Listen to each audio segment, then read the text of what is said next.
अच्छा भाई, तो बेटा salary is taxable on receipt basis. एक एक्सेप्शन तो ये है in case of an employee of a private company where the payment of salary has been unnecessarily deferred. ठीक है, तो वहाँ पर कमिश्नर इसको अक्रूवल बेस पे टैक्स कर सकता है। पाकिस्तान सोर्स सैलरी किसको कहेंगे हम? अगर तो एम्प्लॉयमेंट एक्सरसाइज हो पाकिस्तान में, सैलरी मिल रही है, वो पाकिस्तान सोर्स सैलरी है। या गवर्नमेंट एम्प्लॉय को सैलरी मिल रही है, वो पाकिस्तान सोर्स सैलरी है। सैलरी में से एक्सपेंसेस हम लेस नहीं कर सकते।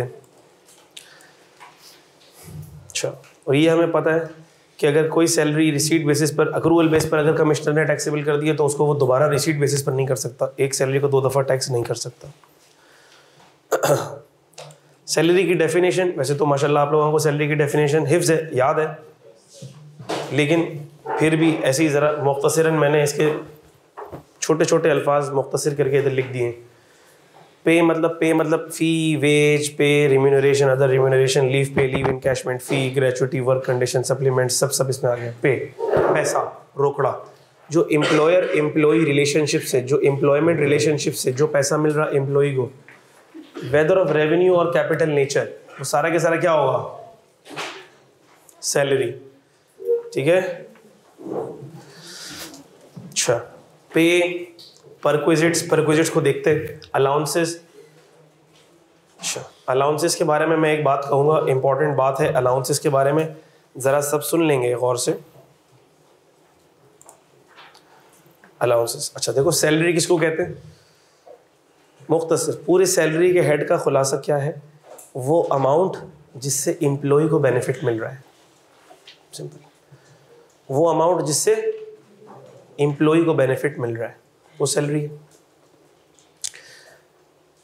अलाउंस, हमने कहा सर अलाउंस भी वो अमाउंट है जिससे एम्प्लॉय को क्या मिल रहा है? बेनिफिट मिल रहा है। लेकिन लॉ में एक बात लिखी हुई है, other than that solely expended for office purposes. मिसाल के तौर पर अगर एम्प्लॉय ट्रैवलिंग के लिए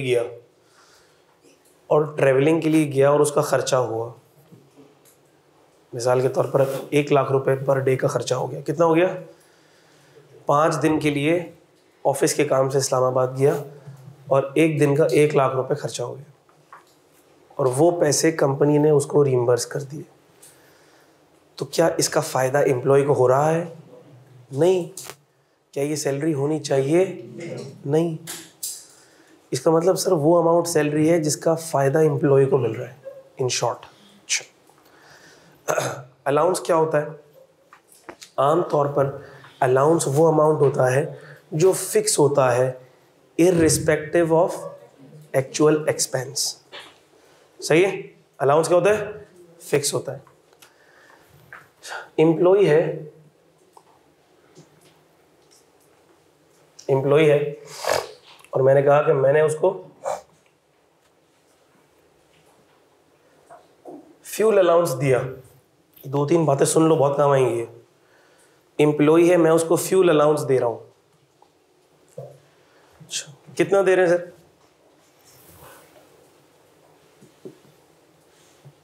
10% ऑफ बेसिक सैलरी।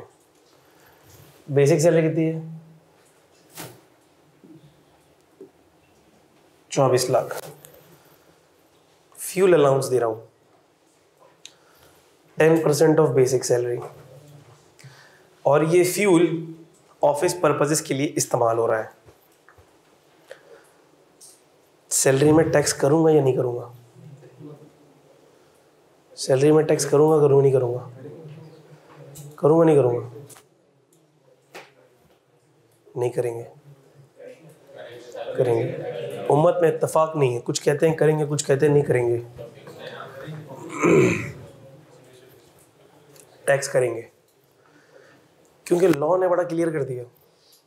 लॉ ने बोला एनी अलाउंस जो परसेंटेज ऑफ सैलरी पे बेस है,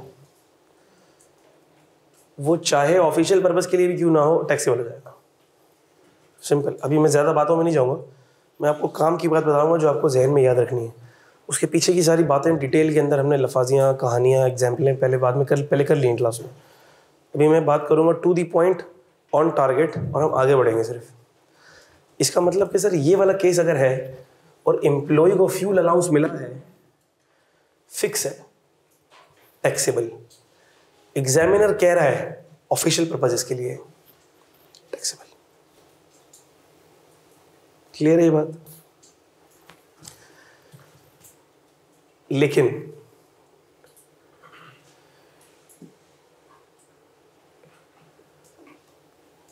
ट्रैवल अलाउंस, डेली अलाउंस,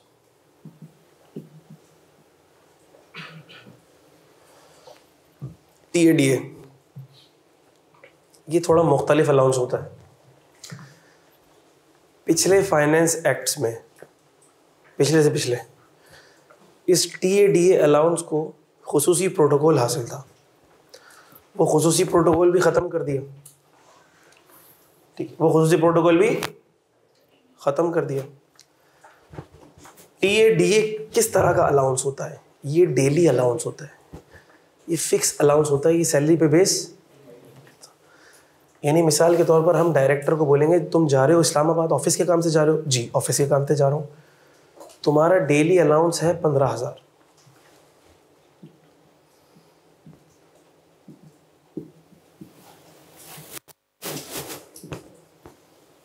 कितना है? 15,000 फिक्स है। फिक्स। पहले होता ये था कि अब इस 15,000 में से अगर उस डायरेक्टर ने 1 रुपया भी खर्च नहीं किया तो भी ये पूरा के पूरा एग्जेम्प्ट होता था, तो भी पूरा के पूरा एग्जेम्प्ट होता था। अब सर एग्जाम में ये ऐसा अलाउंस आ गया और एग्जामिनर ने बताया है कि इसका एक्चुअल 15,000 उसने लिया 10 दिन के हिसाब से, कितना हो गया? 1.5 लाख हो गया। उसका एक्चुअल खर्चा हुआ 130, सेविंग हो गई 20, क्या टैक्स होगा? 20 टैक्स कर देना भाई, ये टैक्स कर देना, सही है। इसके अलावा टीएडीए के अलावा और कोई ऐसी चीज़ आ जाए जिसे परसेंटेज ऑफ सैलरी पे फिक्स कर दिया और कह भी दे एग्जामिनर कि ये है फॉर ऑफिशियल पर्पसेस, तो हम ये कह देंगे कि सर माजरत के साथ ये फुली टैक्सेबल हो जाएगा। क्या ये बात क्लियर है सबको? आगे बढ़ूंगा मैं, इससे ज़्यादा इस पर टाइम नहीं लगा सकते हम।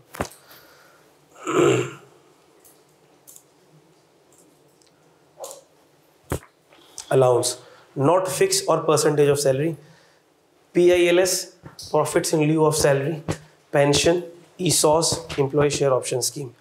परक्विजिट किसको बोलते हैं? सर अलाउंस तो फिक्स हो जाता है irrespective of actual expense. Perquisite any benefit in kind दे दिया या actual reimbursement of expenses employer ने एम्प्लॉय को दे दी, उसको परक्विजिट कहते हैं। MV मतलब motor vehicle, services of assistants, gardener, housekeeper, domestic assistant वगैरह सारे इसमें। यूटिलिटीज़, इसके बाद क्या लिखा हुआ है देखो, ऑब्लिगेशन या वेवर पेमेंट बाय एम्प्लॉयर।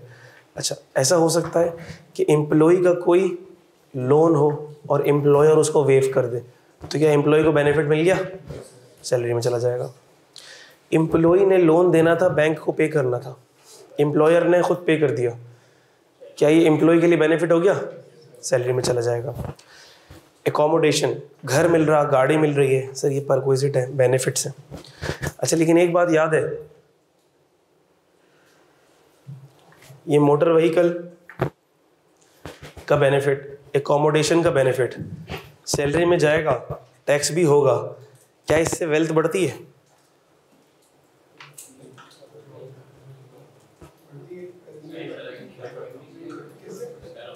नहीं देखे ना, वेल्थ स्टेटमेंट का लेक्चर नहीं देखे ना,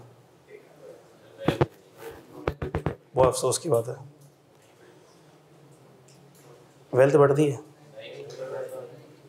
नहीं बढ़ती। घर मिल रहा है, रोकड़ा आ रहा है, नहीं ना, वेल्थ नहीं बढ़ेगी। सर घर आ रहा है तो हम सैलरी में इसका नोशनल बेनिफिट टैक्सेबल करते हैं। गाड़ी मिल रही है 5%, 10%, इसका नोशनल बेनिफिट टैक्सेबल करते हैं, लेकिन is it increasing our wealth? नहीं। तो क्या ये वेल्थ रिकंसिलिएशन में ऐड होगा? नहीं होगा। ये मत भूलना, वेल्थ स्टेटमेंट वेल्थ रिकंसिलिएशन इस दफा आ सकता है सवाल, 3-4 अटेम्प्ट से नहीं आया, बता दूं मैं।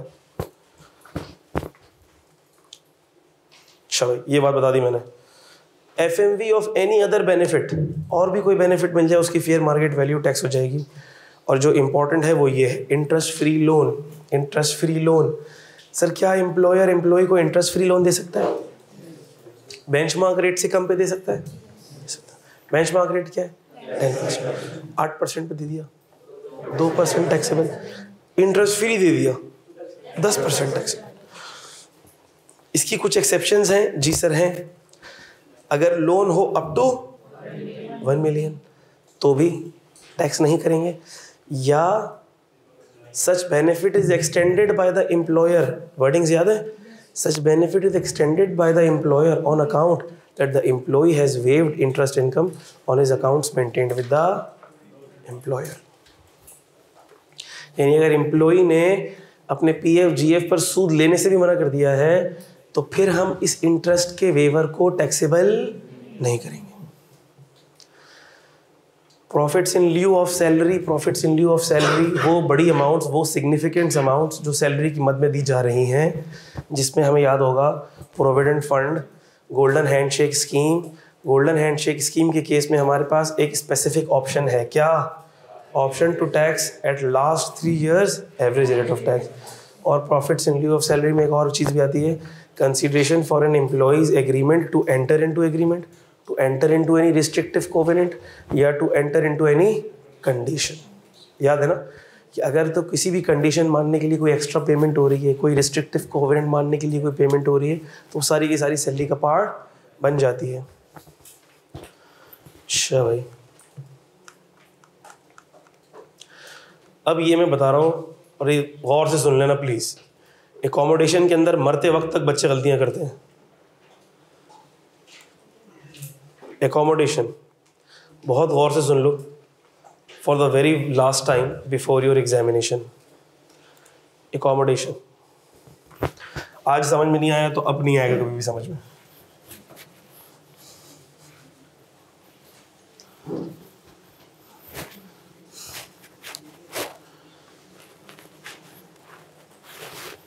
Accommodation for the one last time।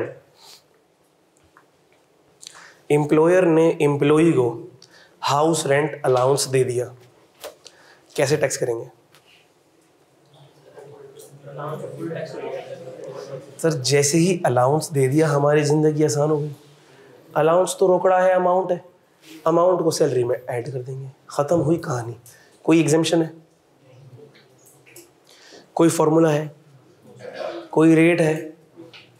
जितना अलाउंस सैलरी में आंखें बंद करके ऐड कर देना चुपचाप।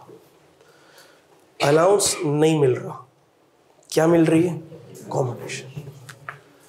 हमने कहा सर हाउसिंग में अलाउंस है फुली टैक्सेबल, एकोमोडेशन है नोशनल अमाउंट, फिर उसकी कैलकुलेशन करेंगे। अलाउंस है तो कोई कैलकुलेशन करने की जरूरत नहीं है, जितना अलाउंस है पूरा टैक्सेबल। अलाउंस नहीं है, घर मिल रहा है, हमें एम्प्लॉयर ने ऑप्शन दिया कि या तो अलाउंस ले लो या ये घर ले लो। ये घर डिफेंस के अंदर है, हमारे 3 कोठियाँ हैं, कोई भी एक सिलेक्ट कर लो, वहाँ रहना शुरू कर दो। ये 3 फ्लैट हैं शरफाबाद पे, इन तीनों में से कोई भी सिलेक्ट कर लो, वहाँ रहना शुरू कर दो, फिर तुमको अलाउंस नहीं मिलेगा। अलाउंस ले लिया हमने तो फिर घर नहीं मिलेगा। अलाउंस नहीं लिया तो क्या मिल जाएगा? घर मिल जाएगा। अगर सर घर मिल गया, अब ये वाली हरकत करेंगे क्या? अब सर अमाउंट कौन सी टैक्सेबल करें? अमाउंट तो मिल ही नहीं रही, अमाउंट तो मिल ही नहीं रही। सर अगर अमाउंट मिल रही होती तो आंखों से नजर आ रही होती, वही टैक्स कर देते। अब हाउसिंग में अमाउंट तो मिल नहीं रही, क्या मिल रहा? घर मिल रहा। इसीलिए मैंने बोला इससे वेल्थ इंक्रीज नहीं होती, क्योंकि हाउसिंग का benefit is the benefit of usages. तो सर फिर क्या करेंगे? हमने कहा फिर आप इसको नोशनल फॉर्मूले के तहत ऐड करेंगे। वो क्या है? हमने कहा सर 2 अमाउंट्स को कंपेयर कर लेंगे। कितनी अमाउंट को? 2 अमाउंट को कंपेयर कर लेंगे। एक फिक्स है 45% ऑफ बेसिक सैलरी, और दूसरी अमाउंट ये है अगर घर ना मिलता तो क्या मिलता। इसका ये मतलब नहीं है कि आप इधर फुटपाथ लिख दें। घर ना मिलता तो क्या मिलता? सर फिर फुटपाथ पे रहते क्या होता? अगर घर ना मिलता तो फिर अलाउंस मिलता। सिंपल। अगर हम घर ऑप्ट ना करते तो क्या ऑप्ट करते? अलाउंस। फिर जो भी कंपनी हमें अलाउंस देती पॉलिसी के हिसाब से वो ले लेते। अच्छा ठीक है। अच्छा इसका मतलब अब सवाल आ गया। सवाल में लिखा हुआ है एकोमोडेशन एम्प्लॉय को प्रोवाइड कर दी गई। क्या प्रोवाइड कर दी गई? इसका मतलब ये तो दिया हुआ ही नहीं है, ये अमाउंट तो गिवन ही नहीं है। तो क्या करें? फिर कोई अमाउंट भी टैक्सेबल नहीं करेंगे। ठीक है। हमने कहा सर ये गिवन नहीं है लेकिन ये तो लॉक है ना। हाँ ये तो लॉक है। तो 45% ऑफ बेसिक सैलरी निकाल लो। बेसिक सैलरी है 2.4 मिलियन। 2.4 मिलियन का 45% निकाल लो। 1 पॉइंट, यही बात है, 1.08 million. This versus this, whichever is higher. हमने कहा दिस इज हायर, ये टैक्स हो जाएगा। अगर घर ना मिलता तो क्या मिलता? नहीं सर, कंपनी ने बोला था अगर घर नहीं लोगे तो तुम्हें हम अलाउंस देंगे। कितना अलाउंस देंगी कंपनी? कंपनी ने बोला था हम आपको 50% ऑफ बेसिक सैलरी का अलाउंस देंगे। ओहो अच्छा, फिर इधर कैलकुलेट करना पड़ेगा। सर 24 लाख का 50% निकाले जरा। अब हायर कौन सा हो जाएगा? ये तो वही रहेगा। अब हायर क्या हो जाएगा? 1.2 मिलियन। सैलरी में ऐड कर देना। सर एग्जामिनर ने ना ये भी नहीं दिया 50% ऑफ बेसिक सैलरी। एग्जामिनर ने बोला घर ना मिलता तो क्या मिलता, ये नहीं दिया हुआ। उसने बोला ये जिस घर में तुम रह रहे हो ना उसका FMR, फेयर मार्केट रेंट, या उसकी ALV, एनुअल लेटिंग वैल्यू, उसका जो एनुअल रेंट है ना वो है 1.5 मिलियन। ये दे दिया। तो हम सर ये अज्यूम कर लेंगे कि घर ना मिलता तो क्या मिलता, ये वाला अमाउंट मिल जाता। इसको हम किससे कंपेयर कर लेंगे? हायर कौन सा है? सिंपल। ठीक है। अच्छा, लेकिन ऐसा भी हो सकता है कि एम्प्लॉयमेंट शुरू हुई हो 1 अक्टूबर से। कब से शुरू हुई हो? 1 अक्टूबर से। और आपको 1 अक्टूबर से घर मिल गया और दी हुई है ALV, तो क्या करोगे? तो भैया ये 12 महीने की होती है। ALV का मतलब होता है एनुअल लेटिंग वैल्यू। ये 12 महीने की वैल्यू होती है। इसे फिर तुम पर मंथ निकाल लेना और 9 मंथ से मल्टीप्लाई कर लेना। क्या ये बात समझ आ रही है? अच्छा, इसको प्रोरेट करेंगे तो इसको भी हम प्रोरेट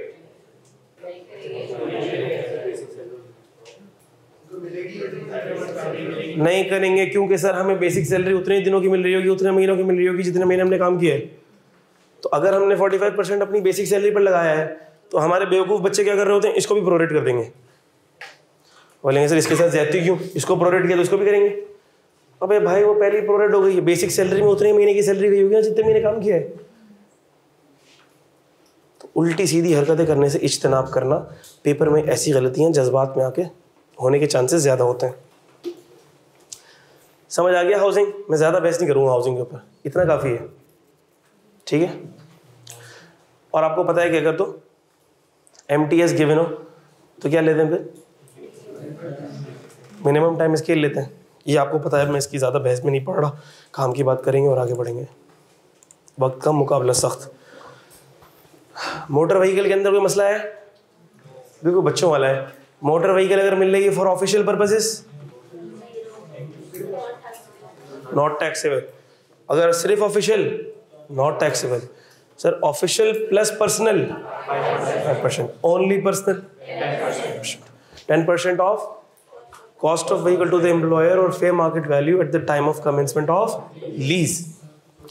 और अगर हमें मिड ऑफ द ईयर से मिल रही है तो टाइम पोर्शन करेंगे। मेडिकल अलाउंस, मेडिकल अलाउंस, इसका मेडिकल अलाउंस हमने पूरा चार्ट बनाया था। ये सारे चार्ट्स रजिस्टर पे आप लोगों के पास हैं, जिस पे आप लोगों ने समोसे खाए हैं, चाय पी हैं, पता नहीं कहाँ आए होंगे कहीं ना कहीं। बहुत सारे बच्चों ने तो तस्वीरें खींची थी उनकी, वो सारा की सारा उनके बैकअप के अंदर किसी ड्राइव के अंदर पड़ा हुआ होगा। वो तस्वीरें मुझे पता है फिर आज उस दिन के बाद कभी ना देखी होंगी उन्होंने। खैर, तो क्लास में तो पूरा चार्ट बनाया था, इसको मैंने इधर एक डब्बे में बंद कर दिया है। अल्लाह करे समझ आ जाए आपको, मैं समझाता हूँ। मेडिकल अलाउंस को देख रहे हैं बेटा, अगर सिर्फ अलाउंस मिल रहा है और कुछ नहीं मिल रहा, तो हमने कहा allowance exempt up to 10% of basic salary. F मतलब फैसिलिटी, TOE का मतलब टर्म्स ऑफ एम्प्लॉयमेंट।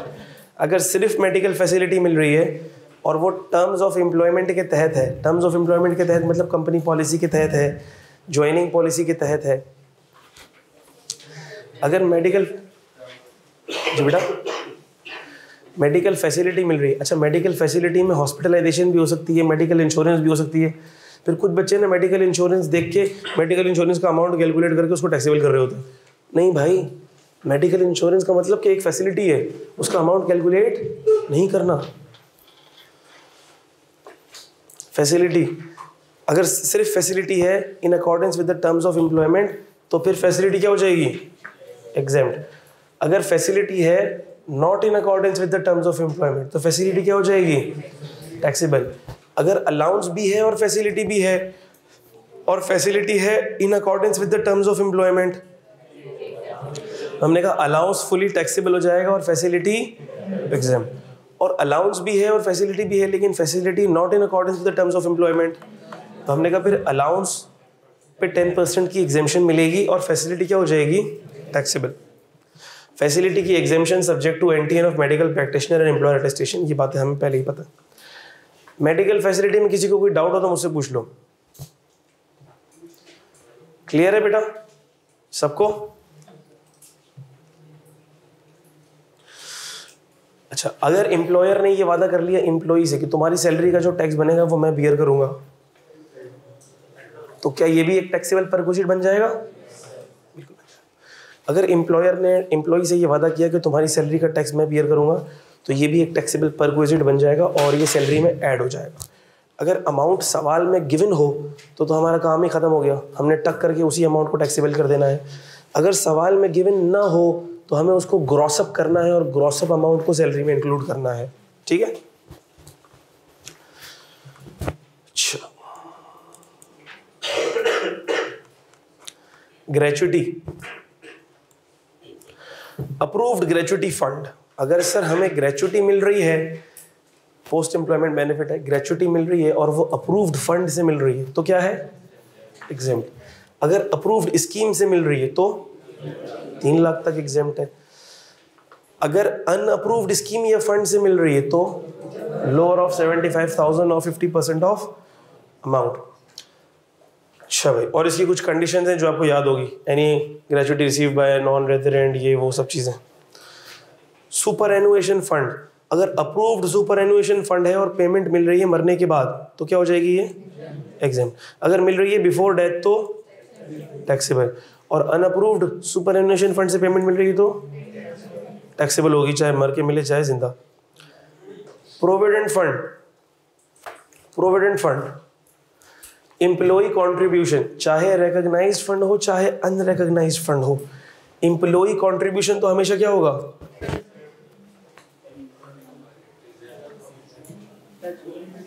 एग्जाम्प्ट। ये टैक्सेबल के लिए नहीं पूछा था मैंने, टैक्सेबल तो होगा, लेकिन एम्प्लॉय का कंट्रीब्यूशन हर साल हाथ के हाथ साथ के साथ टैक्स हो चुका होगा, इसलिए हमें उसकी टेंशन लेने की जरूरत नहीं है। एम्प्लॉय का कंट्रीब्यूशन ऑलरेडी टैक्स हो चुका, चाहे वो रिकॉग्नाइज हो चाहे अनरिकॉग्नाइज हो। अच्छा सर, लेकिन अगर अनरिकॉग्नाइज है फिर क्या करेंगे? मज़ीद टैक्सेबिलिटी कैसे होगी? अच्छा, इसका मतलब अगर अनरिकग्नाइज है तो जब एम्प्लॉय छोड़कर जा रहा होगा तो उसे जो अमाउंट मिलेगी उसमें 3 चीज़ें होंगी, एक एम्प्लॉय कंट्रीब्यूशन, एम्प्लॉयर कंट्रीब्यूशन और इंटरेस्ट। जो एम्प्लॉय कंट्रीब्यूशन है वो तो पहले ही टैक्स हो गया, बचा क्या? एम्प्लॉयर कंट्रीब्यूशन और इंटरेस्ट। दोनों को टैक्स कर देना, फुली टैक्स कर देना, कोई एग्जेम्पशन नहीं है, खत्म हुई कहानी, सिंपल। अनरिकग्नाइज्ड फंड के लिए तो बड़ा सिंपल है। Unrecognised fund, tax on payment. अब वो टैक्स ऑन पेमेंट के अंदर 2 ही पेमेंट बची हैं, एक एम्प्लॉयर कंट्रीब्यूशन और दूसरी इंटरेस्ट। रिकग्नाइज्ड प्रोविडेंट फंड में, रिकग्नाइज्ड प्रोविडेंट फंड में एग्जेम्पशन है, अनरिकग्नाइज्ड में कोई एग्जेम्पशन नहीं है, पूरी अमाउंट टैक्स होगी जब मिलेगी। रिकग्नाइज्ड में एग्जेम्पशन है। एम्प्लॉय कंट्रीब्यूशन का क्या ट्रीटमेंट होगा? एम्प्लॉय कंट्रीब्यूशन का कोई ट्रीटमेंट नहीं होगा, वो तो हर साल हाथ के हाथ और साथ के साथ टैक्स हो चुका। इसीलिए देखो मैंने इधर लिख दिया था, employee contribution already taxed, recognise हो या अनरिकग्नाइज्ड। अब सर रिकग्नाइज के केस में लिमिट्स क्या हैं? Employer contribution exempt on lower of 150,000 और 10% ऑफ बेसिक प्लस डी, और इंटरेस्ट के केस में higher of 16% of accumulated balance और 1/3 ऑफ बेसिक प्लस डी। जबरदस्त। और ये कब टैक्स होंगे?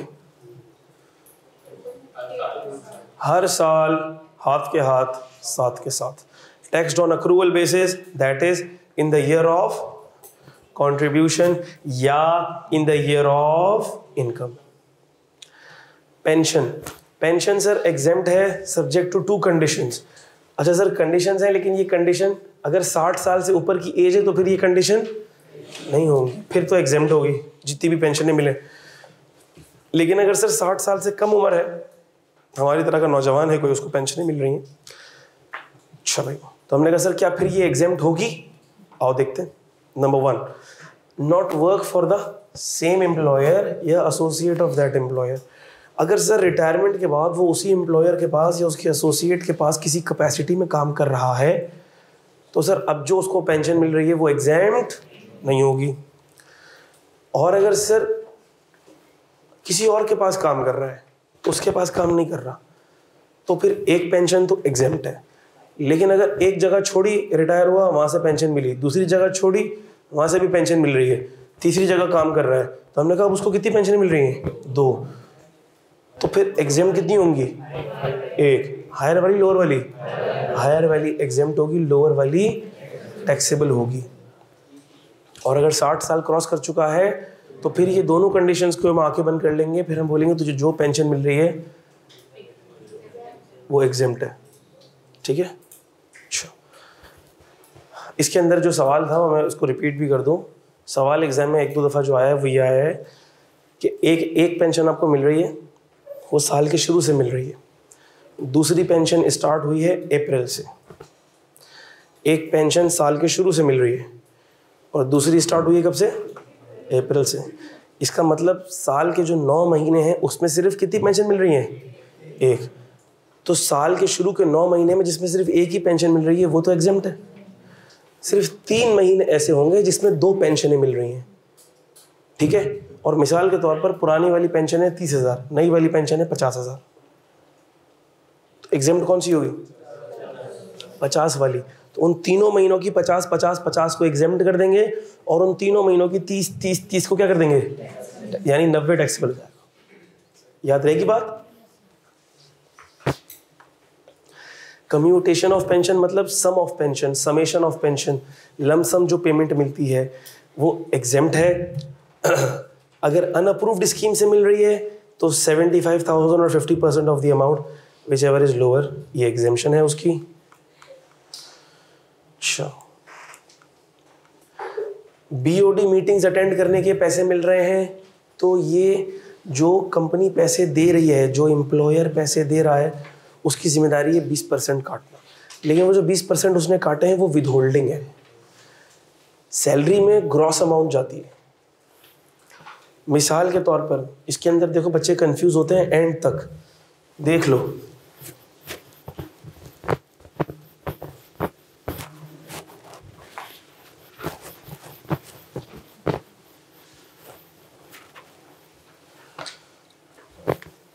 मिस्टर ए है, मिस्टर ए को बीओडी मीटिंग्स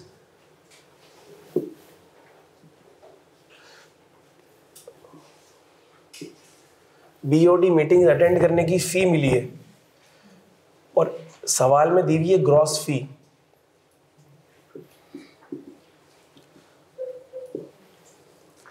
फिर उसका टैक्स विदहोल्ड हुआ है,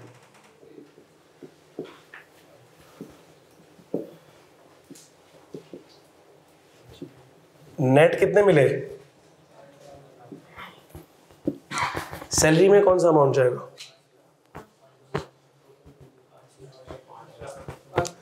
ये जाएगा सैलरी में।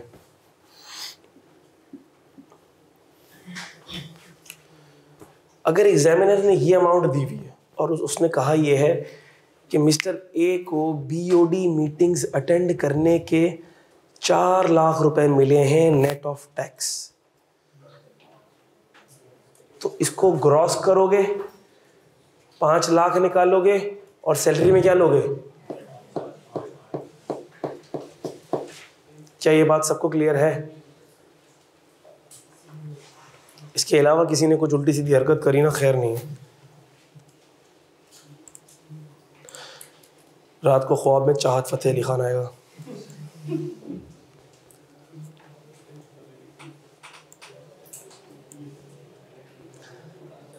अच्छा भाई, ये हो गया। एम्प्लॉय रिलेशनशिप तो माशाल्लाह आप लोगों को पता ही है।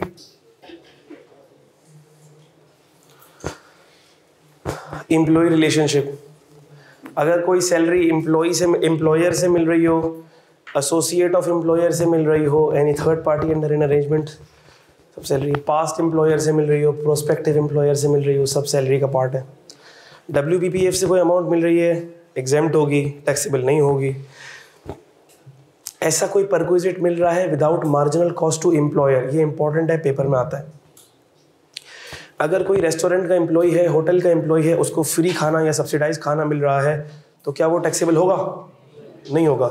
अगर कोई एजुकेशनल इंस्टीट्यूशन का एम्प्लॉय है और उसके बच्चों को फ्री या सब्सिडाइज एजुकेशन मिल रही है, टैक्सेबल होगा? नहीं। और अगर कोई हॉस्पिटल का एम्प्लॉय है, उसको फ्री या सब्सिडाइज ट्रीटमेंट मिल रहा है, क्या वो टैक्सेबल होगा? नहीं होगा। क्या कोई PIA का एम्प्लॉय है, उसको फ्री PIA की टिकट मिल रही है, टैक्सेबल होगी? जी होगी, क्योंकि सिर्फ इन 3 पर ही एग्जेम्पशन अप्लाई है। इस 3 के अलावा किसी पर एग्जेम्पशन अप्लाई नहीं होगी। और अगर किसी गवर्नमेंट एम्प्लॉय को लीव्स मिल रही हैं प्रिपरेटरी टू रिटायरमेंट, तो वो एग्जेम्प्ट हो जाएंगी। Grant receive from central benevolent fund exempt हो जाएगा। अब मैं आपको employee share option scheme recap करवा रहा हूं, जो सबसे ज्यादा इंपॉर्टेंट है। आखिरी चीज बची है सैलरी में, एम्प्लॉय शेयर ऑप्शन स्कीम। इसके बाद 5 मिनट का ब्रेक लेके मैं बाकी शुरू करूंगा, ताकि मेरे गले को थोड़ा सा आराम मिल जाए। सैलरी के बाद 5 मिनट का ब्रेक लूंगा, लेकिन 5 मिनट का मतलब 5 मिनट होगा, ठीक है? 5 ही मिनट होगा, क्योंकि मैं इससे ज़्यादा एक वक्त में बोल नहीं पाऊंगा।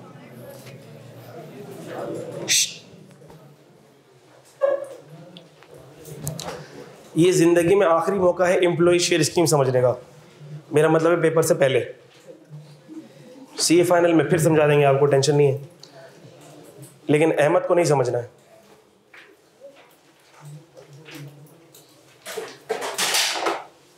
एम्प्लॉय शेयर ऑप्शन स्कीम, क्या हम बात शुरू कर सकते हैं?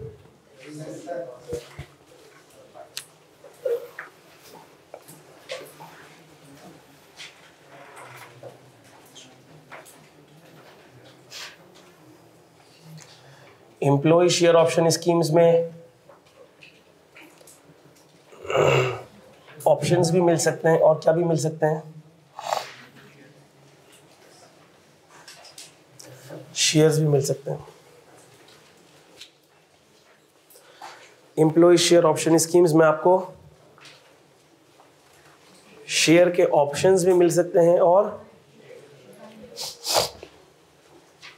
ऑप्शन क्या होते हैं? Option to acquire share. जैसे किसी एम्प्लॉयर ने कह दिया कि तुम्हारी खिदमत से हम बहुत खुश हुए और ये लो एक पर्चा, आपने बोला इंक्रीमेंट का पर्चा होगा, आपने गौर से पढ़ा तो उसमें लिखा हुआ था कि आपको 1000 शेयर ऑप्शंस मिल रहे हैं। अच्छा भाई, ज़बरदस्त बात हो गई। सर क्या वो पर्चा फ्री में मिला है? मेरी बातों को गौर से सुनना, मैं सब बातें बोर्ड पे लिखूंगा नहीं, काम की बात लिखूंगा सिर्फ। टाइम शॉर्ट है और बहुत कुछ करना है। सर क्या ये ऑप्शन का पर्चा फ्री में मिला है? ज़रूरी नहीं है, हो सकता है हमने इस ऑप्शन के पर्चे के कुछ पैसे दिए हो। मैं इसको समझाने के लिए मिसाल लेता हूँ बोगो की, बोगो या वाउच 365। आप सब ने देखा होगा, पहले बोगो की एक किताब आती थी, उसमें इतने सारे वाउचर होते थे। इस दफ़ा तो उन्होंने किताब दी नहीं है, उसमें इतने सारे वाउचर्स होते थे, एक पे एक फ्री, एक पे एक फ्री। इसका मतलब अगर आप उस किताब में से एक कूपन फाड़ेंगे, मिसाल के तौर पर कैलिफोर्निया पिज़्ज़ा का एक कूपन फाड़ा आपने, कैलिफोर्निया गए, एक पिज़्ज़ा ऑर्डर किया और आपने बोला ये लो एक कूपन, एक और ले आओ, एक पे एक फ्री है ना, ये लो कूपन ले आओ। वो एक और पिज़्ज़ा फ्री में आपको लाके दे देगा। इसका मतलब कि सर इस बुक में इतने सारे ऑप्शन है कि हम इस ऑप्शन को एक्सरसाइज कर सकते हैं। एक पिज़्ज़ा लेकर एक पिज़्ज़ा फ्री ले सकते हैं, ये एक ऑप्शन है, ये एक ऑप्शन है। ज़बरदस्त बात। कितने की किताब मिली आपको? 1500 रुपये की किताब होती थी वो, 1500 रुपये की। और उस किताब पे लिखा हुआ होता था this guarantees you the saving of 15 million. 1.5 crore की सेविंग करके देगी ये आपको। ओहो सर, मैं तो अमीर हो गया, 1500 रुपये की किताब लेके मैं तो 1.5 करोड़ रुपए का मालिक बन गया। तो किसी ने खबर दे दी, FBR वालों को छापा पड़ गया, बोले भाई ये किताब है बंदे के पास, इसके बाद 1.5 करोड़ रुपए का माल पड़ा हुआ है। अच्छा, तो क्या ये बात दुरुस्त है? ऐसा होना चाहिए? ऐसा होना नहीं चाहिए, क्योंकि सर उस 1.5 करोड़ का बेनिफिट लेने के लिए पहले मुझे 1.5 करोड़ रुपए खर्च भी तो करना पड़ेगा। क्या ख्याल है? 1.5 करोड़ रुपए खर्च भी तो करना पड़ेगा। अभी तो पैसे नहीं है जेब में, अभी तो हम स्टूडेंट्स हैं, तो हम ये सारे ऑप्शन एक्सरसाइज तो नहीं कर सकते। अच्छा, इसका मतलब ये हुआ कि ऑप्शन का मिल जाना, इस बोगो की किताब का मिल जाना कोई बेनिफिट नहीं है। इस ऑप्शन का एक्सरसाइज करना वो बेनिफिट है। इसका मतलब अगर एग्जाम के अंदर आपको शेयर ऑप्शंस मिल रहे हैं, तो क्या शेयर ऑप्शंस के मिलने पर कोई बेनिफिट अराइज होगा? नो, शेयर ऑप्शंस के मिलने पे कोई बेनिफिट अराइज नहीं, ये बात याद रख लो। लेकिन सर अगर मैंने वो ऑप्शन बेच दिए, अगर आपने बोगो की किताब खरीदी 1500 रुपए की और आपका दोस्त जिसको उस बोगो के बारे में इल्म नहीं था, आपने उसके फ़ज़ाइल बता के वो 1500 की किताब उसको 3000 में पहना दी, तो क्या अब आपने 1500 रुपए का गेन अर्न कर लिया? यस। इसका मतलब अगर मैं ऑप्शंस को सेल कर दूं और मुझे कोई गेन हो जाए, तो वो तो फिर रियल गेन है ना, वो टैक्सेबल हो जाएगा। तो अगर मैं बात करूं ऑप्शंस की, तो हमने कहा सर अगर ऑप्शंस मिल रहे हैं और वो अगर एक्सरसाइज नहीं होते, नॉट एक्सरसाइज्ड, या वो पड़े पड़े क्या हो जाते, एक्सपायर्ड, तो हमने कहा ये नॉट टैक्सेबल। मुझे किसी ने साइन आउट कर दिया। नहीं, असल में हुआ ये है कि दूसरी जगह से भी ना, अच्छा, नॉट टैक्सेबल, ठीक है। अच्छा, लेकिन क्या ऐसा हो सकता है कि ये ऑप्शन डिस्पोज कर दिए जाएं? सर ऑप्शन बेच दिए, बोगो की किताब बेच दी। भाई क्यों बेच दी? सर वो बोगो की किताब में ये सीन था कि एक पिज़्ज़ा खरीदो तो एक फ्री मिलता है। किसी ने मुझे बेवकूफ़ बनाया, उसने बोला फ्री पिज़्ज़ा मिलता है। मैंने किताब खरीद ली, फिर बाद में पता लगा एक खरीदने पे एक फ्री मिलता है, तो सर वो खरीदने के पैसे कहाँ से लाऊं मैं?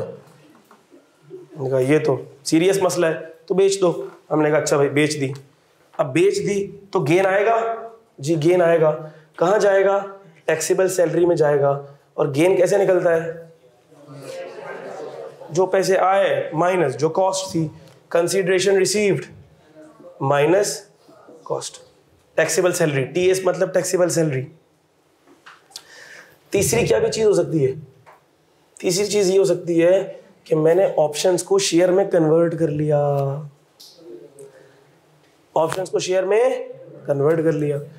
अब जब मैंने ऑप्शन को शेयर में कन्वर्ट कर लिया तो सर शेयर रिस्ट्रिक्टेड भी हो सकते हैं,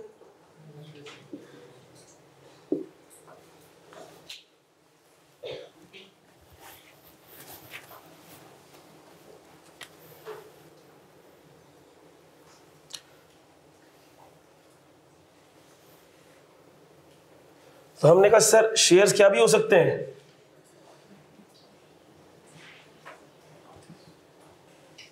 शेयर्स रिस्ट्रिक्टेड भी हो सकते हैं और क्या भी हो सकते हैं?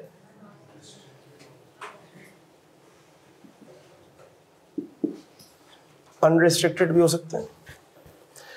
अच्छा, अगर रिस्ट्रिक्टेड है यानी मैंने ऑप्शन एक्सरसाइज कर लिया, मुझे 1 रुपए का ऑप्शन मिला, एक ऑप्शन 1 रुपए का, और 1000 ऑप्शन कितने के? 1000 रुपए के। और उस ऑप्शन में ये लिखा हुआ है कि मेरे पास ऑप्शन है कि मैं एक शेयर परचेज कर सकता हूं 9 रुपए में,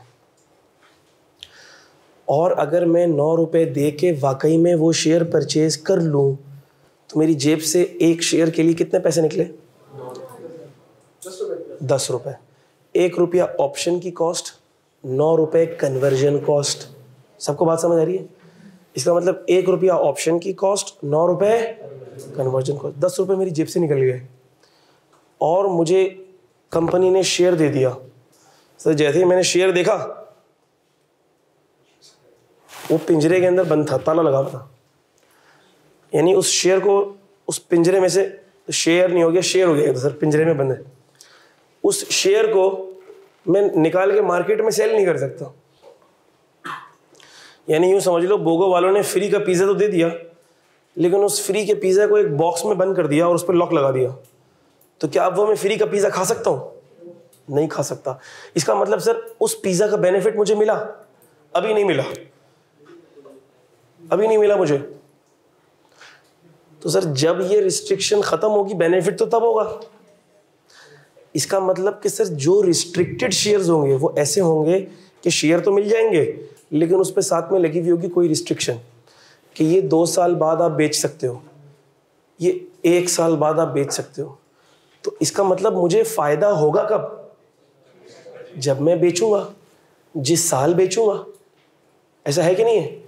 और मुझे किस डेट को फायदा होगा? जिस डेट को रिस्ट्रिक्शन रिमूव हो जाएगी।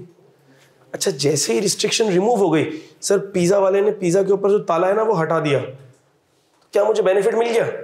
जी मिल गया। लेकिन सर अभी मैंने पिज़्ज़ा खाया थोड़ी है। भाई वो तेरा मसला है, तू पिज़्ज़ा खा, तू पिज़्ज़ा बाहर बैठे हुए फकीर को दे दे। हमने बोला जैसे ही पिज़्ज़ा तुझे अवेलेबल हो गया ये तेरा बेनिफिट हो गया। सिंपल। इसी तरह से शेयर स्कीम में रिस्ट्रिक्टेड शेयर है, जैसे ही रिस्ट्रिक्शन खत्म हुई बेनिफिट हो गया, और जैसे ही रिस्ट्रिक्शन खत्म होगी वो बेनिफिट सैलरी में टैक्स हो जाएगा। रिस्ट्रिक्टेड शेयर्स हैं सर, जब रिस्ट्रिक्टेड शेयर्स हैं तो टैक्सेबल सैलरी में क्या जाएगा? हमने कहा जो शेयर्स रिस्ट्रिक्टेड शेयर्स थे जब उनकी रिस्ट्रिक्शन खत्म हुई तो उनकी एफएमवी क्या थी?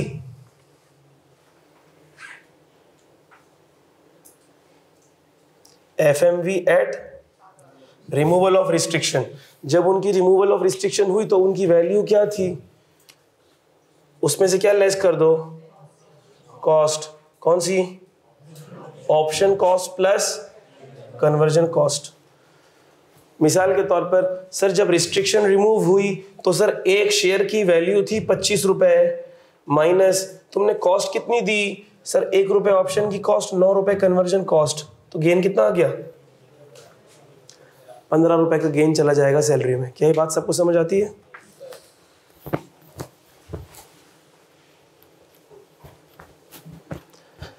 सर क्या ऐसा हो सकता है कि रिस्ट्रिक्टेड शेयर्स हैं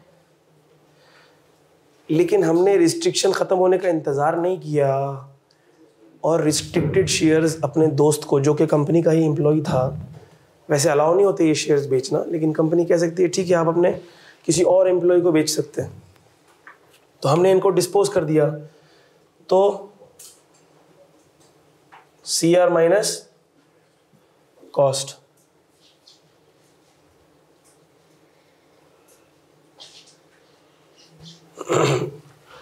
और अगर अनरिस्ट्रिक्टेड शेयर्स हैं तो टैक्सेबल सैलरी में क्या जाएगा?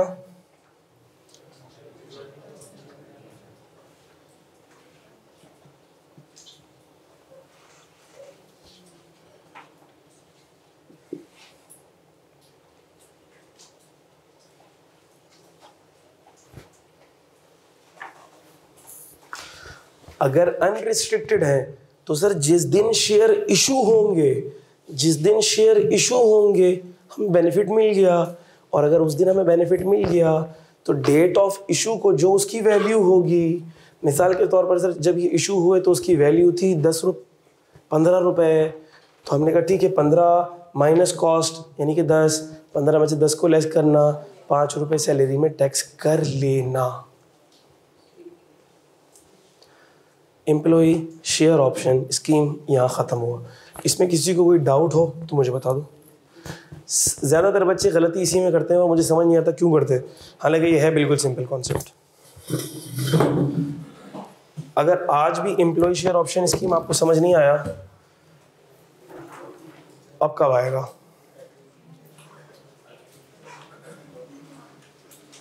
क्लियर है बेटा सबको? कोई डाउट है, कोई सवाल है तो मुझसे पूछ लो।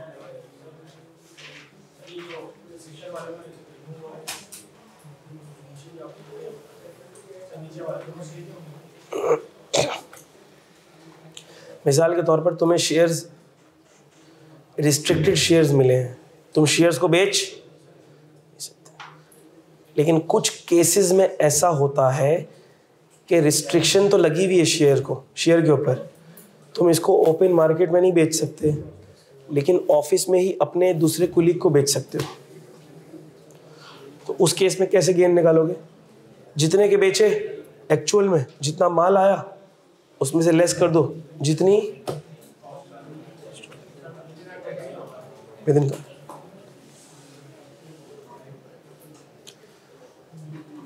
एग्जामिनर अगर आपको बोल दे रिस्ट्रिक्टेड शेयर्स हैं और बेच दिए तो बस खत्म, जो अमाउंट आई है उसमें से कॉस्ट लेस करो, ये ना।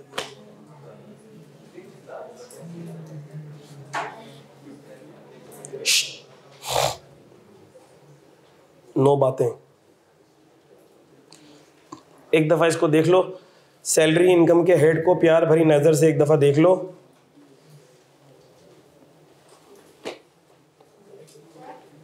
जी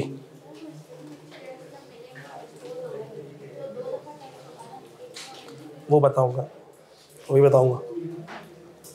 कैपिटल गेन का ट्रीटमेंट कैसे होगा वो बताऊंगा अभी।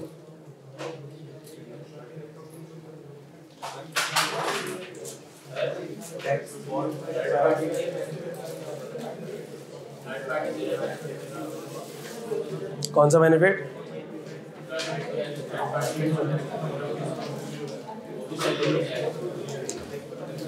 थर्ड पार्टी से बेनिफिट, जैसे इंश्योरेंस कंपनी से मिल रहा है, इंश्योरेंस करवाई एम्प्लॉयर ने ना, तो अब अगर इंश्योरेंस कंपनी से बेनिफिट मिल रहा है, मेडिकल फैसिलिटी है और not in accordance with the terms of employment है तो टैक्स हो जाएगी, और अगर in accordance with the terms of employment है तो टैक्स। बेटा नेक्स्ट हेड है हमारा income from property, rental income.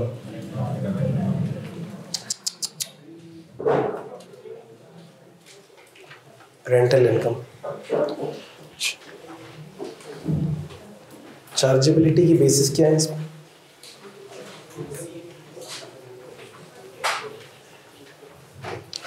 Accrual basis. Sir rental income chargeable to tax होगी ऑन अक्रूवल बेसिस। यानी अगर पूरे साल के अंदर हमारी प्रॉपर्टी 10 महीनों के लिए रेंट पे गई हुई है, रेंट है 1,00,000 रुपए और हमें मिला है 7 महीनों का रेंट, तो इनकम में कितना जाएगा? पूरे 10 महीनों का जाएगा 10 लाख। सर चार्जेबल रेंट के कंपोनेंट्स हैं क्या क्या?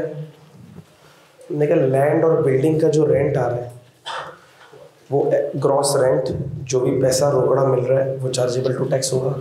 एक्चुअल रेंट और fair market rent which ever is, और सेल्फ हायरिंग के केस में क्या लेंगे? एक्चुअल। फिर एक और एलिमेंट है, एक और कंपोनेंट है, forfeited deposit under contract of sale of land and building. अगर लैंड और बिल्डिंग सेल करने का कॉन्ट्रैक्ट हुआ है और सामने वाली पार्टी बैकआउट कर गई और जो लैंडलॉर्ड है, ओनर उसने वो अमाउंट फोरफीट कर ली, तो वो भी किस हेड में टैक्सेबल होगी? Income from property. 10% of deposit from the tenant, not in case of open plot of land. अच्छा, मैंने कहा सर एक अमाउंट होती है security deposit, unadjustable security deposit, UASD, जिसको शॉर्ट फॉर्म में हम क्लास में UASD कह रहे थे। तो सर जब भी कोई प्रॉपर्टी रेंट पे जाती है तो एक ऐसा अमाउंट भी लैंडलॉर्ड को मिलता है या वो लेता है जिसे वो यूज़ नहीं करता, या भले करता हो अपने पास करता हो, लेकिन उसे वो अमाउंट वापस लौटानी है आफ्टर 5 years, आफ्टर 10 years। उसको कहते हैं सिक्योरिटी डिपॉजिट। उसे वो किराए में एडजस्ट नहीं कर सकता। उसने टेनेंट को, जब वो टेनेंट छोड़कर जा रहा होगा, उसको पैसे वापस करना होगा, उसे कहते हैं अनएडजस्टेबल सिक्योरिटी। एक वर्ड होता है एडवांस रेंट का। तो जब भी टेनेंसी रिलेशनशिप स्टार्ट होता है तो टेनेंट काफ़ी सारी पेमेंट करता है। मिसाल के तौर पर 1 अगस्त को रेंटल एग्रीमेंट स्टार्ट हुआ। कब हुआ? 1 अगस्त को। और टेनेंट ने 24 महीनों का किराया एडवांस में दे दिया। कितने महीनों का? 24 लाख रुपए दे दिए, और साथ में 10 लाख रुपए सिक्योरिटी डिपॉजिट भी दिया। कितना? मुझे बता दो रेंट में कितना जाएगा? चार्जेबल रेंट में कितना जाएगा?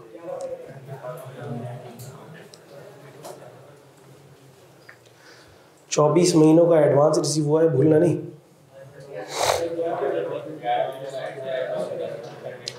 बिल्कुल ठीक बेटा, 11 महीनों का रेंट जाएगा, और क्या जाएगा हुमायूं?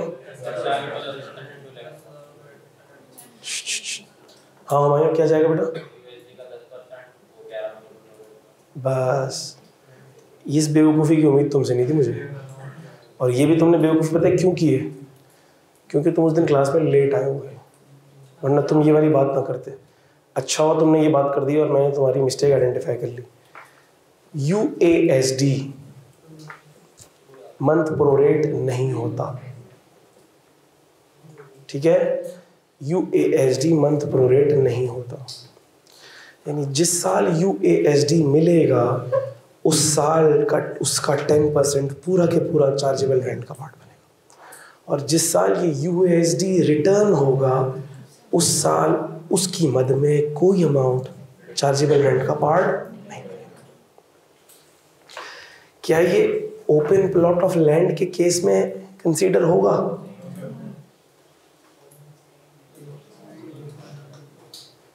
नहीं होगा।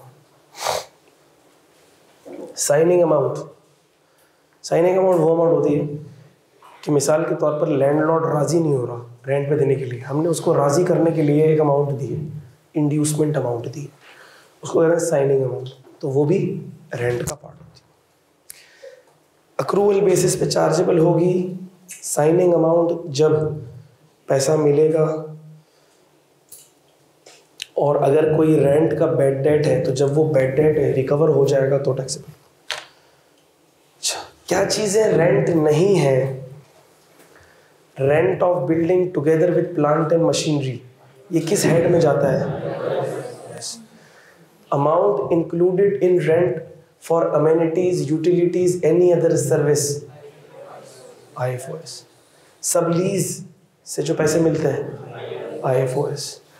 Consideration for vacating the possession of a building or a part thereof reduced by any amount paid by the person to acquire the possession of such building। ये भी किस में जाता है? पगड़ी वाला अमाउंट, ये भी IFOS में जाता है, IFP में नहीं जाता। UASD अनएडजस्टेबल सिक्योरिटी डिपॉजिट 10 सालों में टैक्सेबल होता है, करंट प्लस 9, करंट वाले को मिला के 10 साल। No portion taxable in the year of refund. If refunded before 10 years and new deposit received from another tenant, अगर 10 साल से पहले आपने पुराने टेनेंट को फारिग कर दिया और नया टेनेंट आ गया, अब कैसे टैक्सेबल होगा?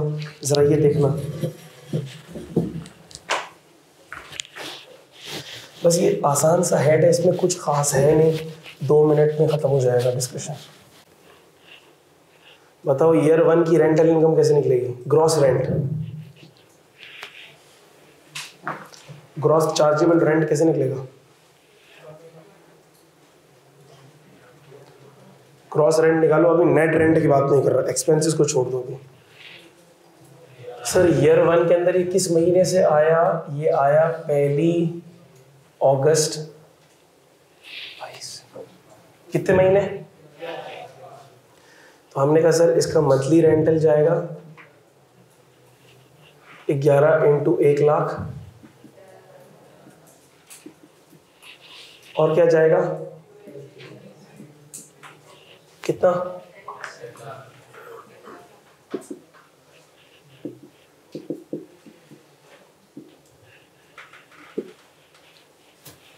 $12 लाख,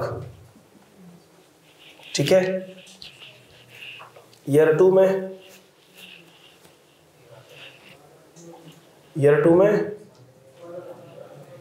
मंथली रेंट कितना? और 10% ऑफ UASD कितना? 13 हो गए। ईयर 3 में पुराना वाला छोड़कर चले गया, नया वाला टेनेंट आ गया, पुराना वाले टेनेंट छोड़कर चले गया, जुलाई के महीने के अंदर वो छोड़ के चले गया, जुलाई का रेंट उसने दिया है, तो हमने कहा रेंटल ऑफ टेनेंट 1 1 लाख,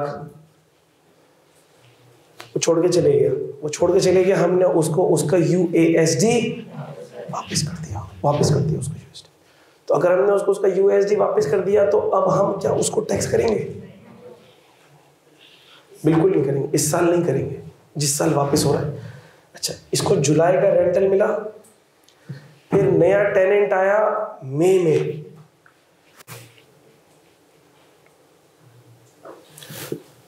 दो महीने का, मई एंड जून, उसका रेंटल था सर 1.5 लाख रुपए, तो कितना ले लूं? 3 लाख। उसने UASD दिया है, हाँ उसने UASD दिया है सर, कितना दिया है? पुराने वाले का कितना था? 10 लाख, उसने दिया है 15 लाख। हमने कहा सर अब एक काम करना पड़ेगा, उसने जो 1.5 मिलियन दिया उसमें से वो माइनस कर दें जो पुराने वाले का टैक्स कर दिया, ये और ये, इसमें से माइनस कर दो, और जो बचता है उसको करो।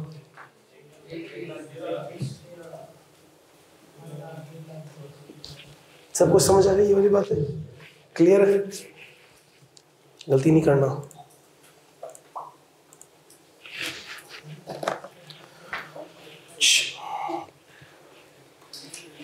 और अगर 10 साल बाद वापस हो रहा है तो फिर ये कहानी नए सिरे से शुरू होगी, फिर ये लेस वेस्ट नहीं होगा। को ओनरशिप ऑफ प्रॉपर्टी, को ownership of property, joint ownership of property, simple उसूल है। अगर तो शेयर्स डेफिनेट है, असर्टेनेबल है, परसेंटेजेस डेफिनेट है, असर्टेनेबल है, तो फिर उसको हर शेयर को इंडिविजुअली आप कैलकुलेट करेंगे और इंडिविजुअली टैक्स करेंगे। मिसाल के तौर पर एक प्रॉपर्टी है, वो मेरे नाम पर 40% है, मेरे पार्टनर के नाम पे 60% है, और वो हमने रेंट पे दे दी। मैंने और मेरे दोस्त ने एक प्रॉपर्टी ली, वो प्रॉपर्टी मेरे नाम पर 40% है, मेरे दोस्त के नाम पर 60% है, मैंने उसको रेंट पे दे दिया, महीने का ₹1,00,000 रेंट आ रहा है, तो क्या करूँगा? मैंने कहा सर 40% आपका 60%, क्योंकि शेयर्स डेफिनेट है और असर्टेनेबल है। अगर शेयर्स डेफिनेट और असर्टेनेबल ना हो तो हमने कहा सर फिर आप दोनों की इस ज्वाइंट प्रॉपर्टी को हम एओपी कंसीडर कर लेंगे, फिर जो भी रेंट आएगा उसे as a single entity consider करके उस पर टैक्स लगाएंगे और फिर शेयर ऑफ प्रॉफिट की तरह दोनों को डिवाइड करेंगे। क्या ये बात समझ आती है? और अगर प्रॉपर्टी हो ही एओपी की तो क्या करेंगे? फिर तो मामला ही खत्म हो गया ना सर। अगर प्रॉपर्टी है ही एओपी के नाम पे, फिर तो वो है ही एओपी की प्रॉपर्टी। और अगर वो दो ओनर्स के नाम पे है लेकिन उसमें शेयर्स नहीं लिखे हुए, शेयर्स डेफिनेट नहीं है, तो हम उसको एओपी कंसीडर कर लेंगे। और अगर शेयर्स लिखे हुए हैं तो क्या करेंगे? तो उनके हाथों में उनके शेयर्स टैक्सेबल करेंगे, उनके हिस्से का रेंट टैक्सेबल करेंगे। अच्छा, एक्सपेंसेस कौन कौन से अलाउ करेंगे जरा देख लो। सबसे पहला expense repair allowance. Repair allowance in respect of repairs to building, सिर्फ बिल्डिंग के repairs 1/5 of chargeable rent. Insurance सिर्फ किसकी? बिल्डिंग की। Property taxes including ground rent payable to government authorities. Interest or markup on loan utilised for property including on account of mortgage. अगर हमने property bank से ली है या mortgage कराया हुआ है, उसके अगेंस्ट कोई लोन लिया हुआ है हमने प्रॉपर्टी के लिए, उसकी रेनोवेशन के लिए, उसकी परचेज के लिए, तो जो भी सूद होगा क्या वो अलाउबल एक्सपेंस होगा? अगर तो इस्लामिक लोन लिया है तो जो भी शेयर ऑफ प्रॉफिट होगा क्या वो अलाउबल एक्सपेंस होगा? Yes. Legal services, other expenses को छोड़ रहा हूं 1 मिनट के लिए। Legal services to defend title of property और any suit connected with the property, ये बड़ा स्पेसिफिक एक्सपेंस है। Legal charges to defend title of property. तो मुझे बताओ, अगर कोई रेंट एग्रीमेंट बनाने के चार्जेस हैं, रेंट एग्रीमेंट को रजिस्टर करवाने के चार्जेस हैं, तो क्या वो लीगल एक्सपेंसेस हैं? जी हैं। क्या वो लीगल एक्सपेंसेस यहाँ से लेस हो सकते हैं? नहीं हो सकते। क्यों? क्योंकि यहाँ पर तो लीगल एक्सपेंसेस को बहुत स्पेसिफाई कर दिया गया। कौन से लीगल एक्सपेंसेस? जो कनेक्टेड हो to defend title of property या कोई भी सूट कनेक्टेड, यानी ओनरशिप का मसला चल रहा है, लीगल हायर्स ने केस किया हुआ है, उससे रिलेटेड कोई केस हम डिफेंड कर रहे हैं, उसका एक्सपेंसेस लेस कर लेंगे। ठीक है। इसके अलावा आखिरी देखो, रेंट का बैड डेट। रेंट का बैड डेट, अभी रेंट का बैड डेट इसको हम मजीद बात करेंगे, लेकिन रेंट का बैड डेट मतलब इररिकवरेबल रेंट, जो रेंट हम रिकवर ना कर सके। इसके ऊपर मजीद बात अभी करते हैं। और ये पढ़ो जरा, अदर एक्सपेंसेस। अदर एक्सपेंसेस ये कौन से एक्सपेंसेस हैं? फिर ये इनके अलावा अगर कोई भी एक्सपेंसेस हो, इनके अलावा कोई भी एक्सपेंसेस हो, वो इधर से लेस हो। कितना? 4%। अच्छा, अब सर अब देखते हैं कौन कौन से एक्सपेंसेस हैं जो इस लिस्ट में कवर नहीं हो रहे। ऊपर आ जाओ, ऊपर आ जाओ। Repairs allowance equal to 1/5 of gross rent. ये किसके थे? बिल्डिंग के थे। क्या लैंड की रिपेयर्स हो सकती है? लैंड की रिपेयर हो सकती है? नो कौन बोल रहा है? हो सकती है ना भाई, लैंड की भी रिपेयर हो सकती है। लैंड अनइवन हो गया है, लैंड को लेवल करवाना है, लैंड के ऊपर जंगली घास उग गई है, उसको हमें साफ करवाना है, ठीक है? तो लैंड के भी चार्जेस रिपेयर हो सकती है। तो क्या वो इसमें कवर्ड है? तो वो कहाँ कंसीडर हो सकती है? Other expense. लेकिन ये वो लैंड होनी चाहिए जिसको हम रेंट पे दिया हुआ है, जिसको रेंट पे दे रहे हैं, जिसको रेंट पे दिया हुआ है। ऐसा नहीं हो कि वो लैंड जो रेंट पे भी नहीं दी हुई हो, आप सर आपने बताया था लैंड के चार्जेस लेस हो सकते हैं। अरे भाई उस लैंड के जो किस पे दी हुई हो? रेंट पे दी हुई। Insurance in respect of building. अच्छा, insurance in respect of building, तो क्या लैंड की कोई इंश्योरेंस हो सकती है? हो सकती है, ठीक है। Property related taxes including ground rent, चलो प्रॉपर्टी टैक्सेस तो पूरे आ गए, इंटरेस्ट पूरा आ गया।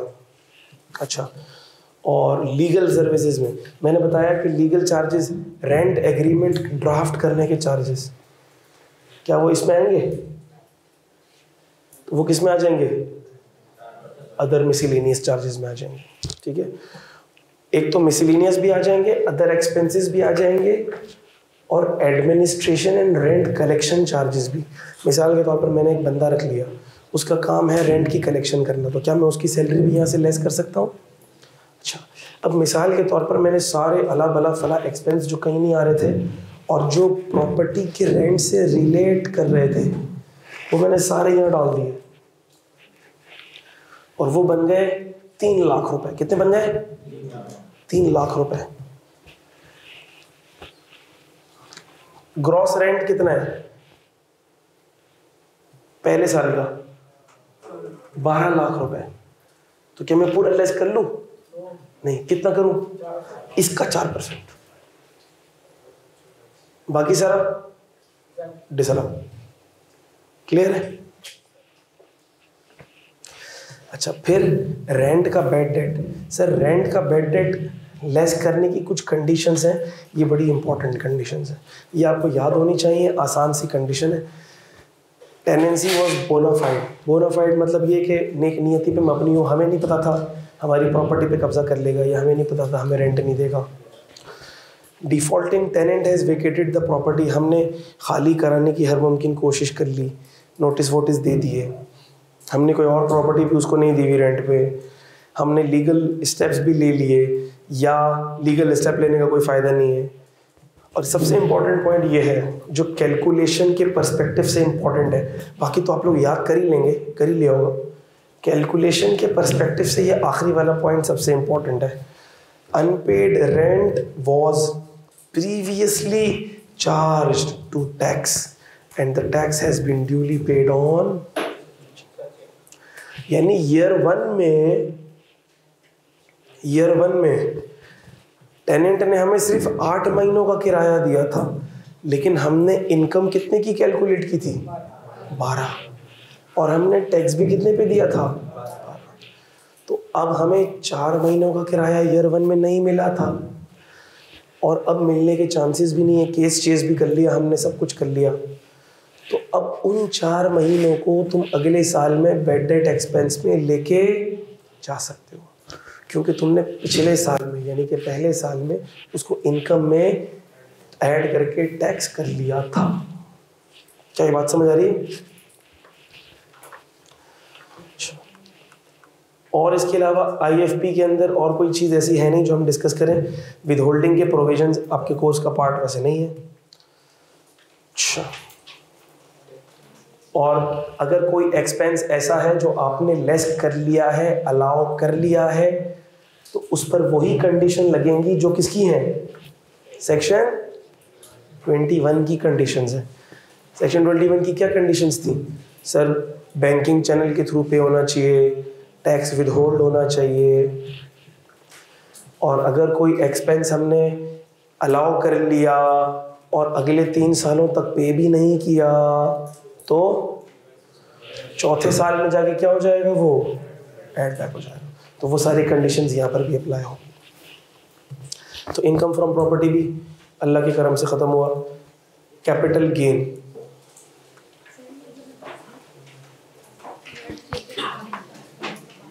क्या बेटा?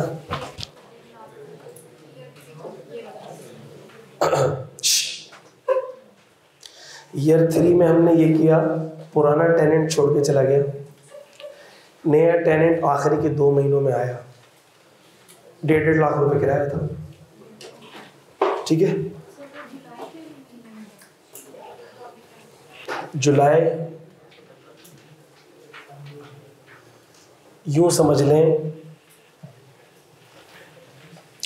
ये, अगर ये जुलाई ऑफ, ये ईयर 1 है, ईयर 2 है, ये ईयर 3 है, जुलाई ऑफ ईयर 3,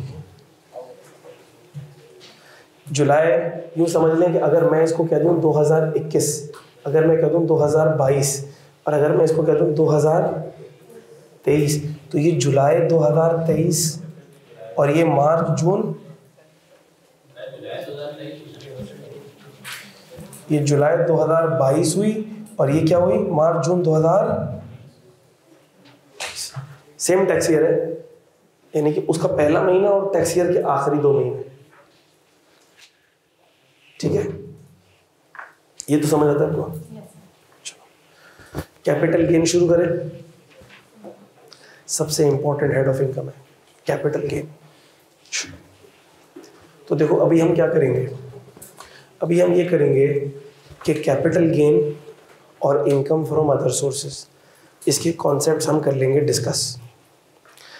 अच्छा, फिर हम क्लास को कर देंगे ऑफ, और आप घर पे जाकर अटेम्प्ट करेंगे इसके प्रैक्टिकल क्वेश्चंस। फिर हम कल उन प्रैक्टिकल क्वेश्चंस को डिस्कस करेंगे, 1-2 को अटेम्प्ट करेंगे, बाकी को डिस्कस कर लेंगे, और हम बिजनेस इनकम शुरू कर देंगे, ठीक है। यानी कि आज मैं कैपिटल गेन और IFOS ये 2 हेड्स रिवाइज करवाने के बाद 3-4 सवाल आपको होमवर्क में दूंगा जो आपने खुद से अटेम्प्ट करने हैं। जब आप खुद से अटेम्प्ट कर रहे होंगे तो आपने सॉल्यूशन नहीं देखना, भले आप गलत अटेम्प्ट करें। फिर जब कल हम उनको डिस्कस करेंगे, जो गलती आपने की होगी आप मुझसे पूछेंगे सर ये मैंने इस तरह से कर दिया है, ये बता दें ये कैसे हुआ, तो वो चीज़ आपको याद रहेगी, फिर वो आप नहीं भूलेंगे कभी भी। लेकिन अगर आपने आज घर पे अटेम्प्ट किया या तो नहीं किया तो इसका मतलब आपको पास या फेल होने से कोई ख़ास फ़र्क नहीं पड़ता। और अगर आपने अटेम्प्ट किया और सॉल्यूशन देखे तो इसका मतलब ये कि आप अपनी इम्प्रूवमेंट में ख़ास इंटरेस्टेड नहीं है। अटेम्प्ट करो और सॉल्यूशन देखने की कोई ज़रूरत नहीं है। हम कल देखेंगे उनका सॉल्यूशन तुमने ठीक किया है कि नहीं किया, और जिधर फंसोगे वो तुम मुझसे पूछ लेना, सर ये चीज़ मैंने गलत कैलकुलेट कर ली, आपने इस तरह की है, तो ये बता दें अगर मसला क्या हुआ मेरे साथ, फिर हमें ज़्यादा मज़ा आएगा। देखो workshop is a joint exercise. ऐसा नहीं है कि वर्कशॉप के अंदर मैं ही सारी चीज़ें कर लूँगा, वर्कशॉप के अंदर आपने अपना हाथ और अपना दिमाग चलाना है, ठीक है। Because these are the final days just before your examination, so your practice matters the most. मैं ही वो सवाल अगर बोर्ड पे कर लूँ तो मेरी तो वैसे ही बहुत अच्छी प्रैक्टिस है, मुझे ज़रूरत नहीं है। ज़रूरत आपको है कि क्या आप वो क्वेश्चंस ठीक कर पा रहे हैं, सही है। तो हम कैपिटल गेन और IFOS डिस्कस करेंगे और क्लास को ऑफ करेंगे, और मैं आपको होमवर्क दूंगा, वो आपने अटेम्प्ट करना।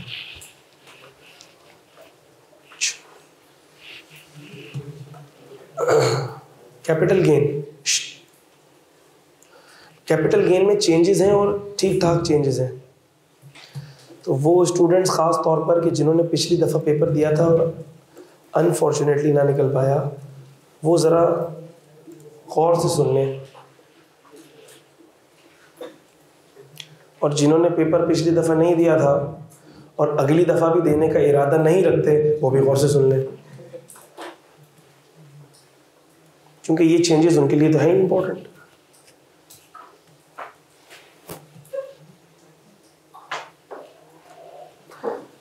अच्छा बेटा, अगर ऑनलाइन बच्चों में से जो वो ग्रुप में नहीं हैं और उनको ये हैंडआउट्स वगैरह चाहिए हैं, वो मिस इकरा को मैसेज कर दें, मिस इकरा आपको ग्रुप में ऐड कर देंगे, किसी न किसी ग्रुप में ऐड कर देंगे आपको, ठीक है। अच्छा, कैपिटल गेन मेरे हिसाब से ये सबसे मज़ेदार हेड, सबसे इम्पोर्टेंट हेड है। बिजनेस इनकम के बाद सबसे रिलेटिवली थोड़ा सा टेक्निकल हेड भी है। इसमें बच्चे गलती करते हैं, चांसेस ज़्यादा होते हैं। आप लोग यकीन करो, थोड़े दिन पहले की बात है, अब मुझे नहीं पता वो बच्चा कौन है, उसने मुझसे पब्लिक कंपनी के शेयर्स में कंफ्यूज था। वो पब्लिक कंपनी के शेयर्स में कंफ्यूज। अब अगर एक बच्चा पब्लिक कंपनी के शेयर्स में कंफ्यूज है, इसका मतलब कि सर बहुत बड़ा क्वेश्चन मार्क है, ठीक है। So we should be very clear. दूसरी बात, कुछ तो फेवरेट एरियाज हैं एग्जामिनर के पूरे कैपिटल गेन में से, गिनी चुनी चीज़ें वही पूछता रहता है, उसी में अगर हम पक्के ना हो तो फिर फ़ायदा क्या, ठीक है। तो ज़रा गौर से सुन लो, और अगर कोई मसला है तो पूछ लो। अभी भी कोई मसला है, कोई वक्त गुजरा नहीं है, अभी भी 18-19 दिन बाकी हैं। अगर 18-19 दिन बाकी हैं और अभी भी तुमको पब्लिक कंपनी के शेयर्स नहीं समझ आ रहे हैं तो अभी भी पूछ लो, कोई इशू नहीं है। क्या होगा, मैं थोड़ा जलील कर दूंगा ना, कोई बात नहीं, जलील हो जाना, समझा दूंगा, लेकिन छोड़ो नहीं, कंफ्यूजन नहीं छोड़ो अपने दिमाग में। अगर दिमाग में कॉन्सेप्ट क्लियर है तो फिर सवाल मुश्किल भी आ जाएगा तो तुम उसको ठीक कर लोगे। लेकिन अगर दिमाग में कंफ्यूजन मौजूद है और तुमने पास पेपर सारे रट लिए, अगला सवाल आएगा तुम गलत कर दोगे। इसीलिए understanding is the key. Capital asset क्या है? सबसे इंपॉर्टेंट है कैपिटल एसेट की डेफिनेशन, सबसे इंपॉर्टेंट। कैपिटल एसेट क्या है? डेफिनेशन सबसे पहले कहती है कि सारे एसेट कैपिटल एसेट है। डेफिनेशन क्या कहती है? डेफिनेशन कहती है सारे एसेट्स कैपिटल एसेट्स हैं। पर्सनल एसेट्स भी कैपिटल एसेट्स हैं, बिजनेस एसेट्स भी कैपिटल। पहला जुमला, every asset connected with business और नॉट, सारे एसेट्स कैपिटल एसेट्स हैं। उसके बाद क्या किया? उसके बाद देखो क्या हुआ। डेफिनेशन ने कैसी 2 नंबरी की। पहले उसने कहा सारे एसेट्स कैपिटल एसेट्स हैं, उसके बाद एक एक करके डेफिनेशन ने एसेट्स को निकाल बाहर फेंका।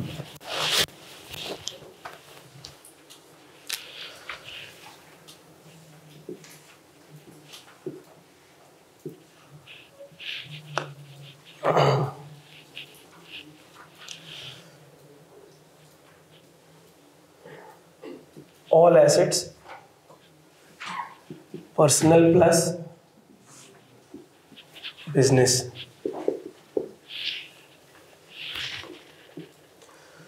उसके बाद डेफिनेशन ने बोला सारे एसेट्स एक्सक्लूडिंग दिस, इनको हटा दो। सारे कैपिटल एसेट है, इनको हटा दो। अच्छा, किन किन को हटा दें? नंबर 1,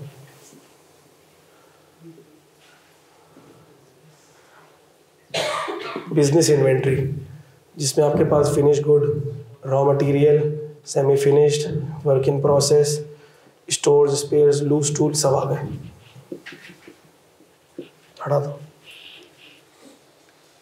क्योंकि हमें पता है बिजनेस इन्वेंट्री जब सेल होती है तो कहाँ जाती है? बिजनेस इनकम में जाती है। और क्या हटा दो? डेप्रिशिएबल और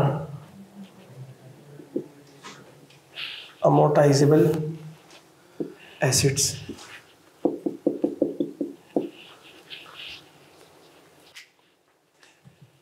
क्योंकि आमतौर पर डेप्रिशिएबल एसेट्स बिजनेस के होते हैं, जब वो डिस्पोज होते हैं तो बिजनेस में जाते हैं। और क्या हटा दो?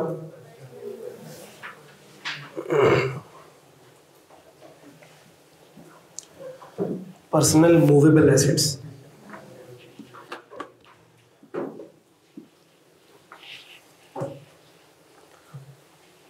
ठीक है। फिर कहा पर्सनल मूवेबल एसेट भी हटा दो अदर देन 38 सबसेक्शन 5 के एसेट्स। तो जब उसने बोला पर्सनल मूवेबल एसेट सारे हटा दो, तो हमने सारे हटा दिए, लेकिन वो कह रहा है अदर देन 38 सबसेक्शन 5 के एसेट्स। तो क्या मैं 38 सबसेक्शन 5 के एसेट्स को ऐड कर दूँ वापस से?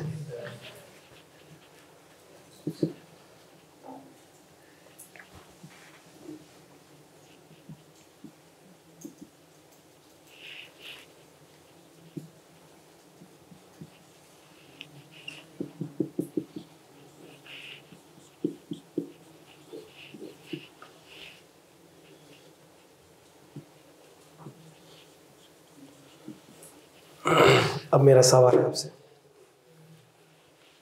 इसी को देखते हुए मेरा सवाल है, आप बता दो लैंड कैपिटल एसेट है? कैसे? इसको देखते हुए प्रूफ करो मुझे, कैसे? क्या इस डेफिनेशन में कहीं ये बोला लैंड कैपिटल एसेट है? तुमने कैसे बोला?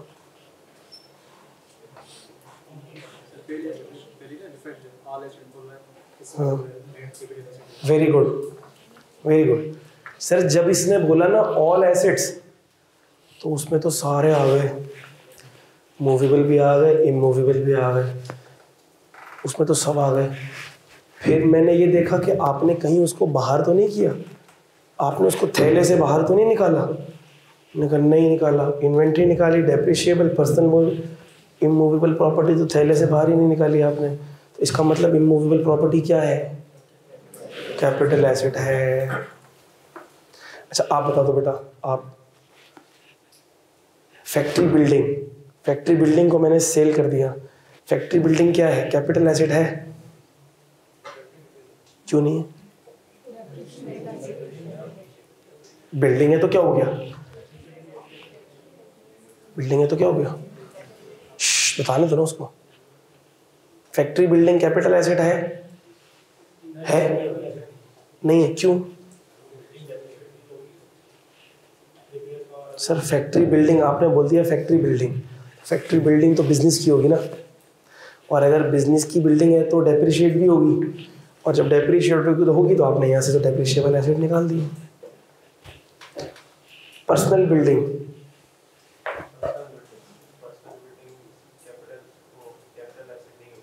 नहीं होगी, क्यों? तो सोच के बोलो, तुम बताओ।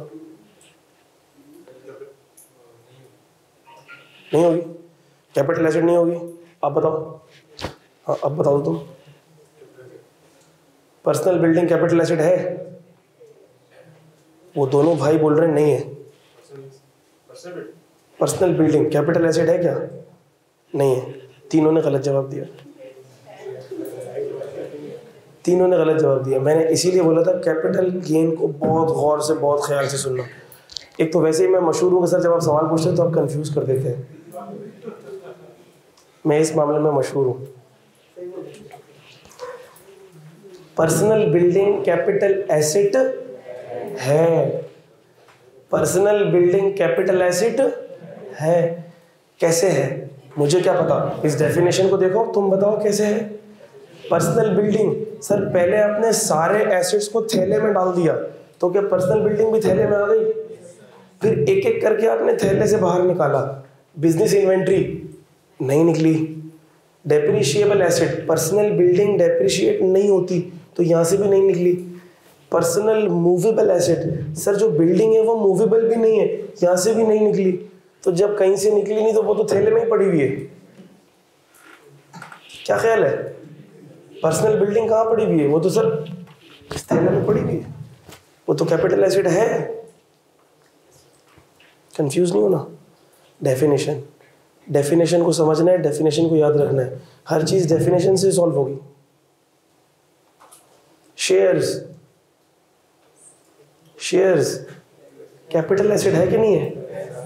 कैसे है? सर ऑल एसेट्स में समा गई, शेयर्स समा गए। बिजनेस इन्वेंट्री भी नहीं है, डेप्रिशिएबल एसेट्स भी नहीं है, पर्सनल मूवेबल एसेट्स भी नहीं है। वो ऐसे थोड़ी है कि शेयर्स को ले लेके जेब में घूम रहे हैं, रास्ते में सिर्फ वो चोर मोबाइल छीनने आया, साथ में शेयर्स भी ले गया।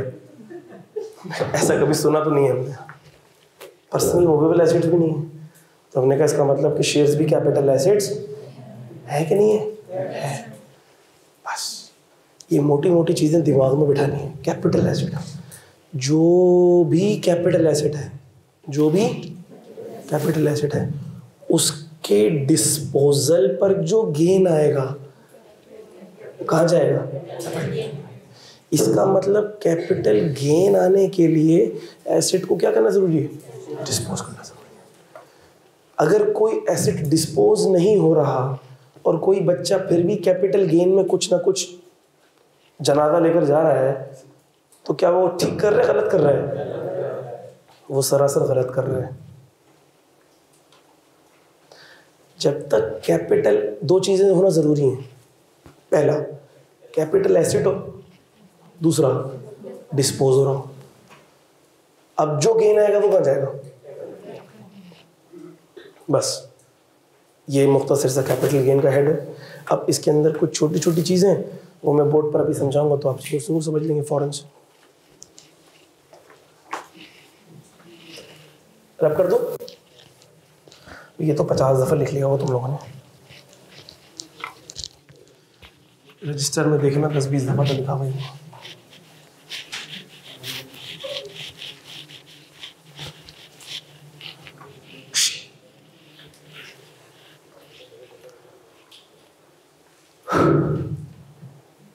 अभी कैपिटल एसेट्स का चार्ट बन रहा है बोर्ड पर, ये सबसे इंपॉर्टेंट चार्ट है, गौर से देख लो जरा।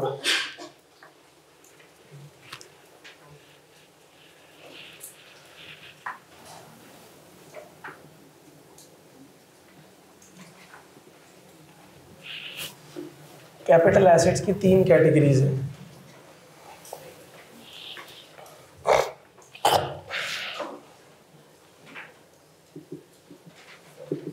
एक कहलाती है सिक्योरिटीज,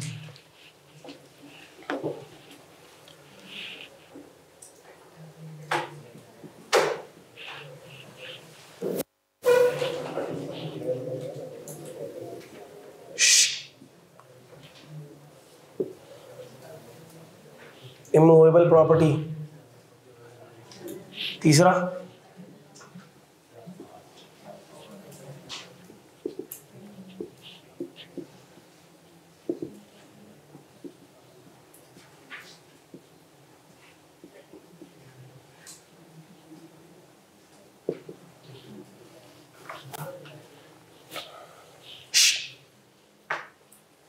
तवज्जा, सबसे ज़्यादा गलतियां इसमें होती हैं, सबसे ज़्यादा गलतियां। Securities, immovable property, all other. Securities की डेफिनेशन है जो आपको याद होनी चाहिए।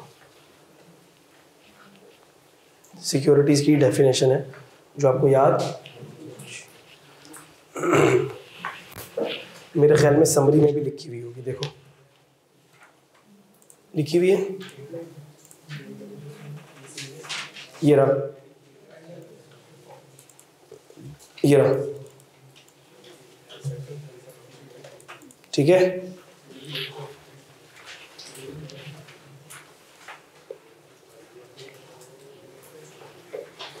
सही है, ये आपको याद होना चाहिए।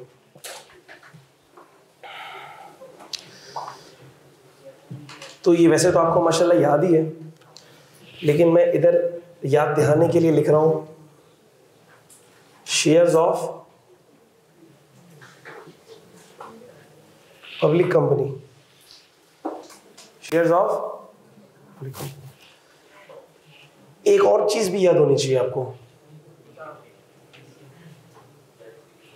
इसकी डेफिनेशन। तो ना सिर्फ आपको सिक्योरिटीज में क्या आता है वो याद होना चाहिए, बल्कि ये भी याद होना चाहिए कि शेयर्स ऑफ पब्लिक कंपनी में पब्लिक कंपनी कौन सी होती है।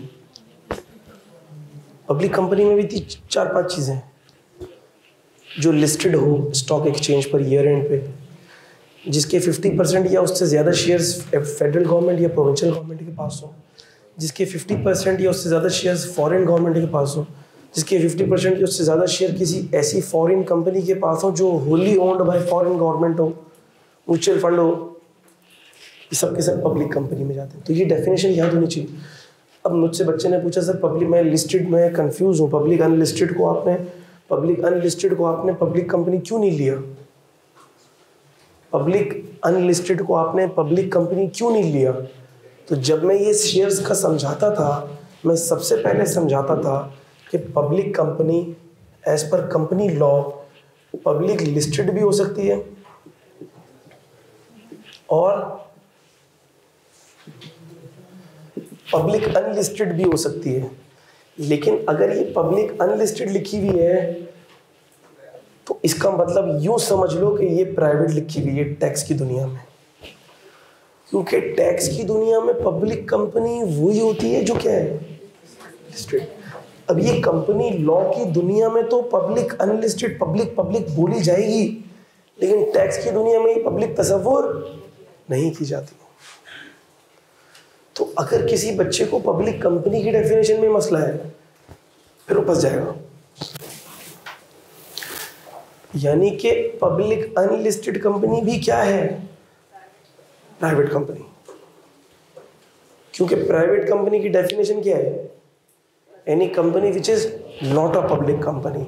और पब्लिक कंपनी की डेफिनेशन में अनलिस्टेड आती नहीं है, तो वो ऑटोमेटिकली क्या बन जाएगी। किसी बच्चे को अगर पब्लिक प्राइवेट में अभी भी मसला है ना, मुझसे पूछ लो। अगर अभी सबके सामने पूछने से परेशान हो रहे हो तो क्लास के बाद पूछ लेना, लेकिन जरूर पूछ लेना, दिल में मत रखना। क्लियर है ये बात? मिटा दो। अच्छा चलो भाई, अब मैं बात कर रहा हूँ शॉर्ट और वो जो इम्पोर्टेंट है इस वक्त। बहस मोबाइल से हमने क्लासों में बहुत किया, चार्ट्स वार्ट्स बहुत बना लिए। अभी मैं बात करूंगा शॉर्ट और जो अभी आपको दिमाग में रखनी है वो बात करूँगा। Shares of public company etcetera, derivative भी है इसमें, डेट इंस्ट्रूमेंट्स भी हैं, ब्ला ब्ला सब। लेकिन हमें पता है कि तकरीबन एग्जाम में जो एडजस्टमेंट आती है वो किसकी आती है।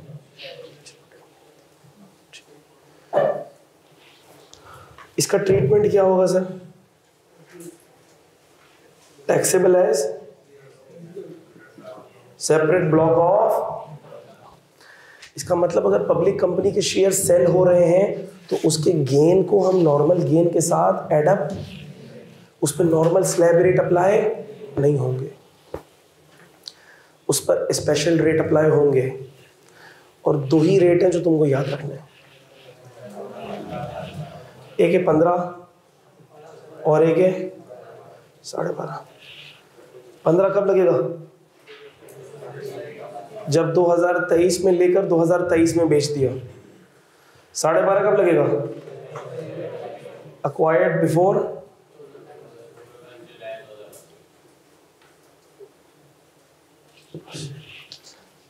2023 से पहले लेकर 23 में बेचा 12.5, 23 में लेकर 23 में बेचा 15।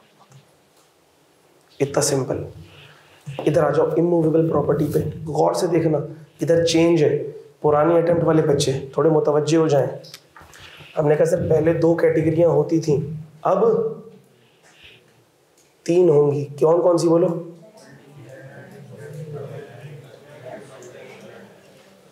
लैंड और फ्लैट्स। लैंड, कंस्ट्रक्टेड प्रॉपर्टी और फ्लैट्स। ये मैं रब कर दूं, थोड़ी जगह मुझे मिल जाएगी।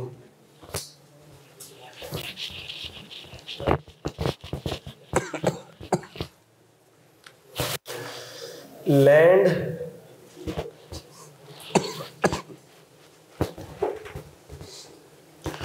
बिजनेस की भी हो सकती है, लैंड पर्सनल भी हो सकती है। जवाब मुझे बता दो, अगर बिजनेस की लैंड है क्या ये कैपिटल एसेट है? पिटाई हो जाएगी तुम्हारी। बिजनेस की लैंड कैपिटल एसेट है।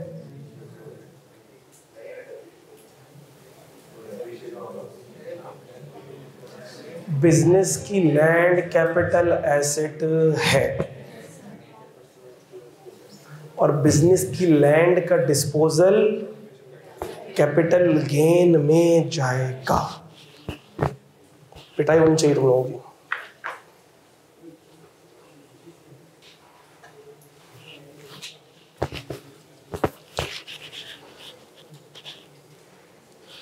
कैपिटल एसेट है, सीए का मतलब कैपिटल एसेट, चार्टर्ड अकाउंटेंट नहीं। और इसका डिस्पोजल किधर जाएगा?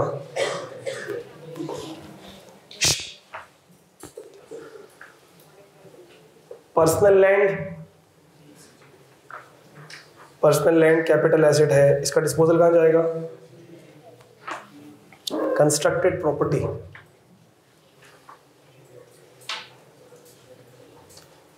Business, personal. आप बता दें बेटा, कंस्ट्रक्टेड प्रॉपर्टी अगर बिजनेस एसेट है तो क्या करेंगे?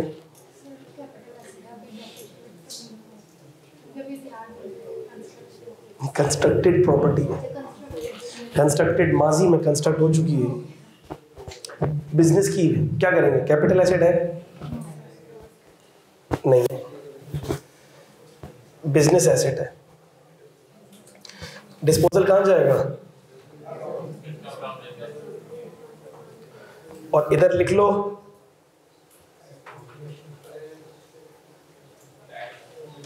याद आता है क्या लिखा मैंने? ये कौन याद दिलाएगा मुझे क्या था ये? कौन याद दिलाएगा? अबे यार ये ना करो। अगर तो इमूवेबल प्रॉपर्टी है और बिजनेस की है तो वो दो केस याद है? कंसीडरेशन रिसीव की जगह कॉस्ट लेंगे, कॉस्ट की जगह कंसीडरेशन रिसीव्ड लेंगे, याद है वो वाला?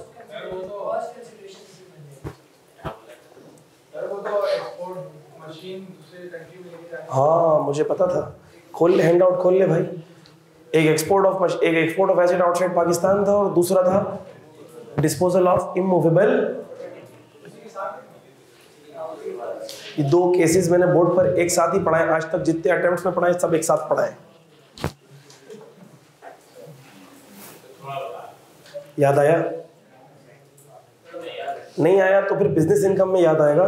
जिनको आ गया है मैं उनसे मुखातिब हूं, वरना फिर बिजनेस इनकम में इसको डिस्कस करेंगे। लेकिन ये इधर लिख लो, स्पेशल केस लिख लो इधर। कंस्ट्रक्टेड प्रॉपर्टी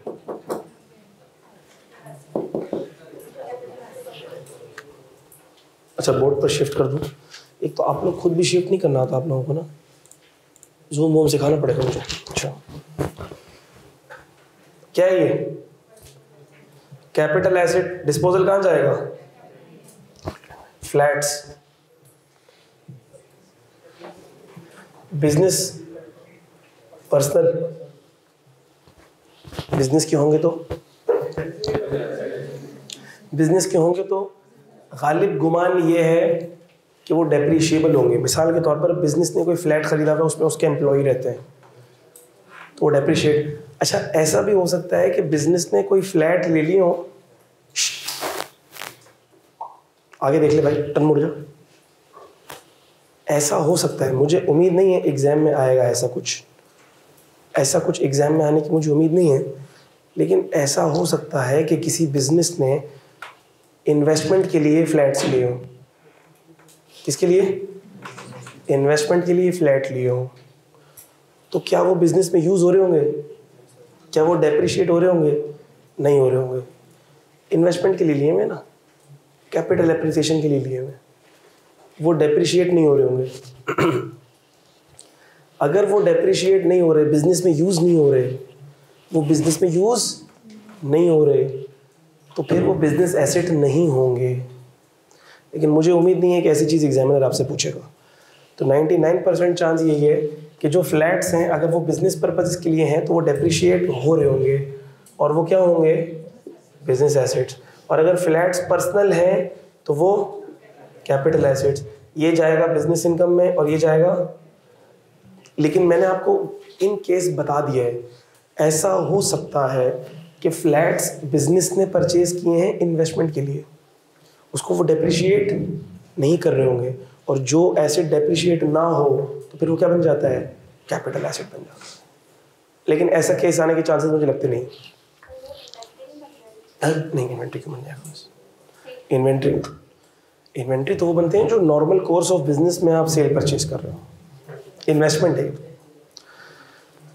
अच्छा, तो ये चार्ट आपको समझ आ गया? जिसको ये समझ नहीं आया वो मुझे बता दे। ये कैपिटल गेन की दुनिया की सबसे इंपॉर्टेंट चीजें मैंने बोर्ड पे लिख दी हैं।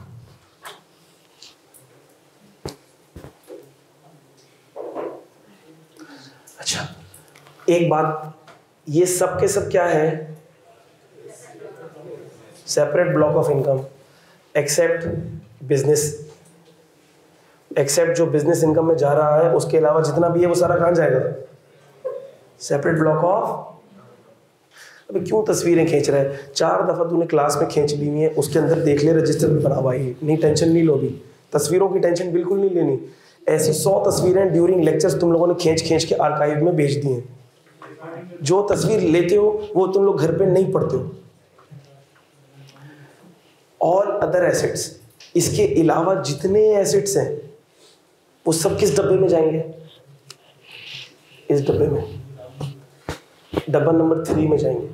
ये डब्बा नंबर 2 है, ये डब्बा नंबर 1 है। इनके अलावा जितने भी एसेट्स हैं कहाँ जाएंगे, ऑल अदर। एग्जाम्पल दे दें सर, प्राइवेट कंपनी के शेयर्स कहाँ जाएंगे,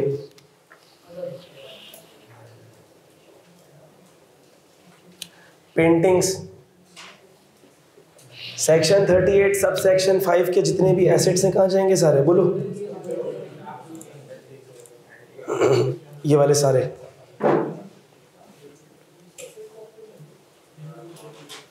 ये वाले सारे,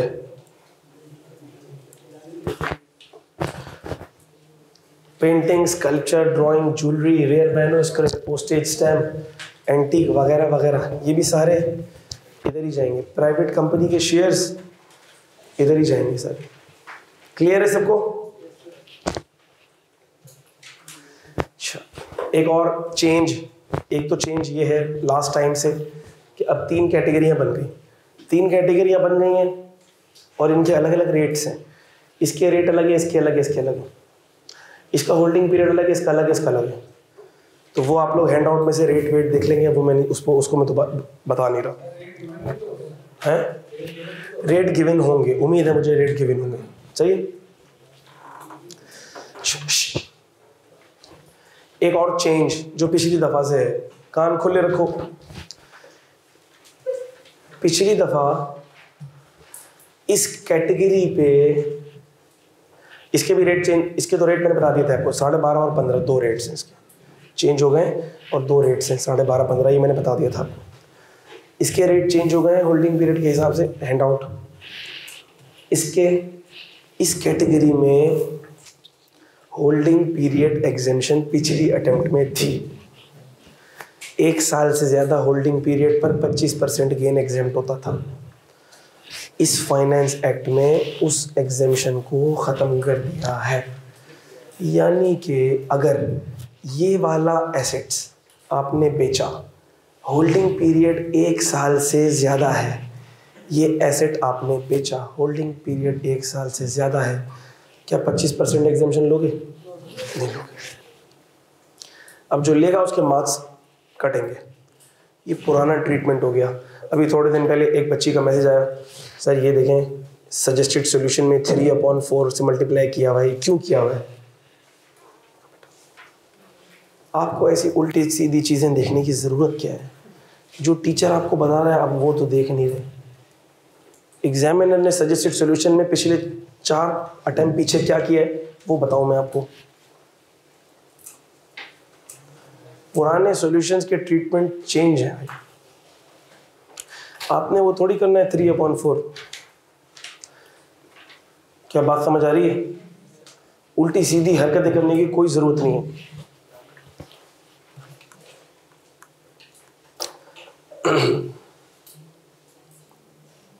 अच्छा भाई, ये बात हमने पढ़ ली, ये बात हमने पढ़ ली। अच्छा, कैपिटल गेन कैलकुलेट कैसे होता है? कंसीडरेशन रिसीव्ड माइनस कॉस्ट, और कंसीडरेशन रिसीव्ड किसको बोलते हैं?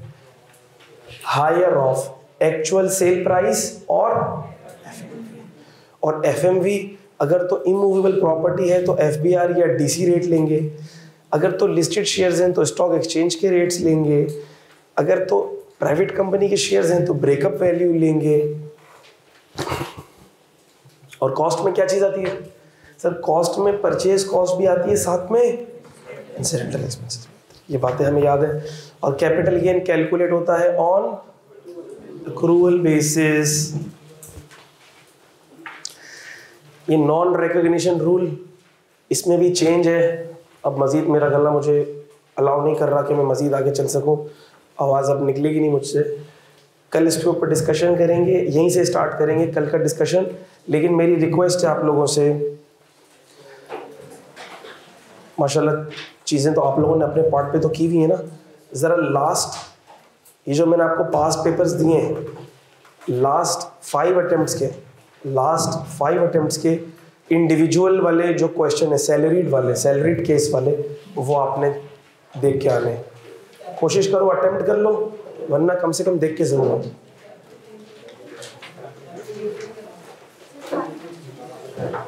मैं टिक करवा रहा हूँ, जरा देखो।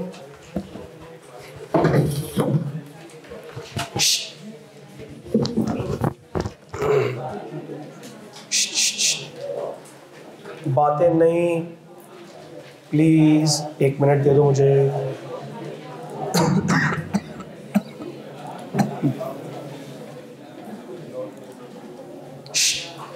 अच्छा ये देखो,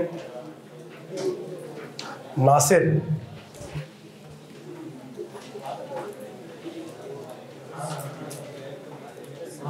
ये वाला पेज नंबर 2, क्वेश्चन नंबर 2।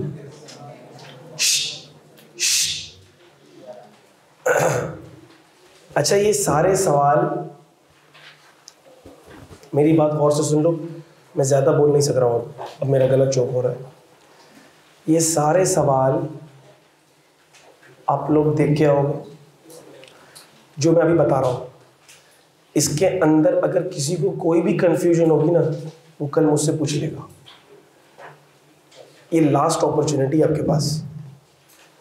इसके बाद खुद देखोगे, पूछोगे, समझ आएगा नहीं समझ आएगा, मुझे मैसेज करोगे। 2 तारीख को मैं इंशाल्लाह ताला आउट ऑफ कंट्री जा रहा हूँ, उम्रे पे जा रहा हूँ मैं इंशाल्लाह। तो आप लोगों के लिए फिर मैं सिर्फ दुआ कर सकूँगा। 2 से पहले जो आपने पूछना हो वो मुझसे पूछ लेना। लेकिन अच्छा हो कि अगर आप ये पास पेपर घर से देख के आ जाओ कल, और जो मसला हो वो मुझसे कल ही पूछ लो, तो कैसा रहेगा? तो ज़रा टिक करो, क्वेश्चंस टिक करो। हाँ, ऑनलाइन वाले बच्चे कैसे पूछें तो वो ऑनलाइन पूछ लें मुझसे कल, और वो ज़रूर मैसेज कर दें, मैं ज़रूर जवाब दे दूँगा अगर कोई मसला होगा तो। वैसे 99% सवाल हमने क्लास में किए हैं। टिक कर लो। क्वेश्चन 2 ये भी हमने क्लास में किया हुआ है। नासिर, पेज नंबर 3,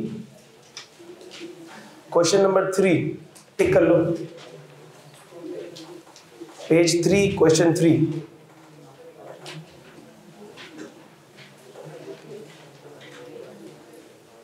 क्वेश्चन 4, इनमें कोई मसला हो आप कल मुझसे पूछ सकते हो।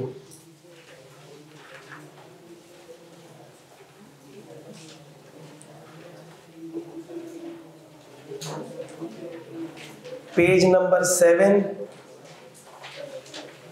Question number 1।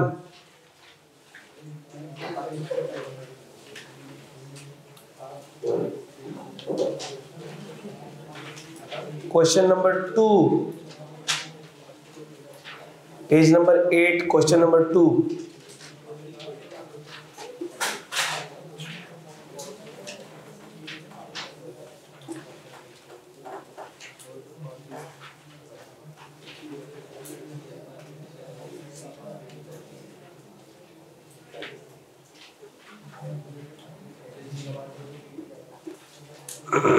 Page number 12, question number 1।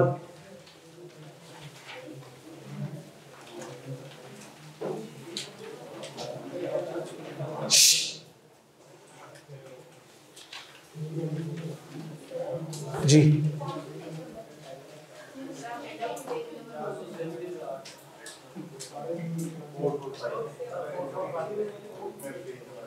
बेटा ये पेज नंबर बॉटम पे प्रिंटेड होंगे ना? नहीं बुक के नहीं है यार, जो हैंड आउट वाले बच्चे मैं उनका पेज नंबर बता रहा हूँ। अच्छा चलो सॉरी, अटेम्प्ट के हिसाब से लास्ट 5 अटेम्प्ट्स के जो भी इंडिविजुअल के क्वेश्चंस हैं, सैलरी वाले, कैपिटल गेन वाले, IFP वाले, वो सारे देख के आने जाओ। अल्लाह हाफ़िज़।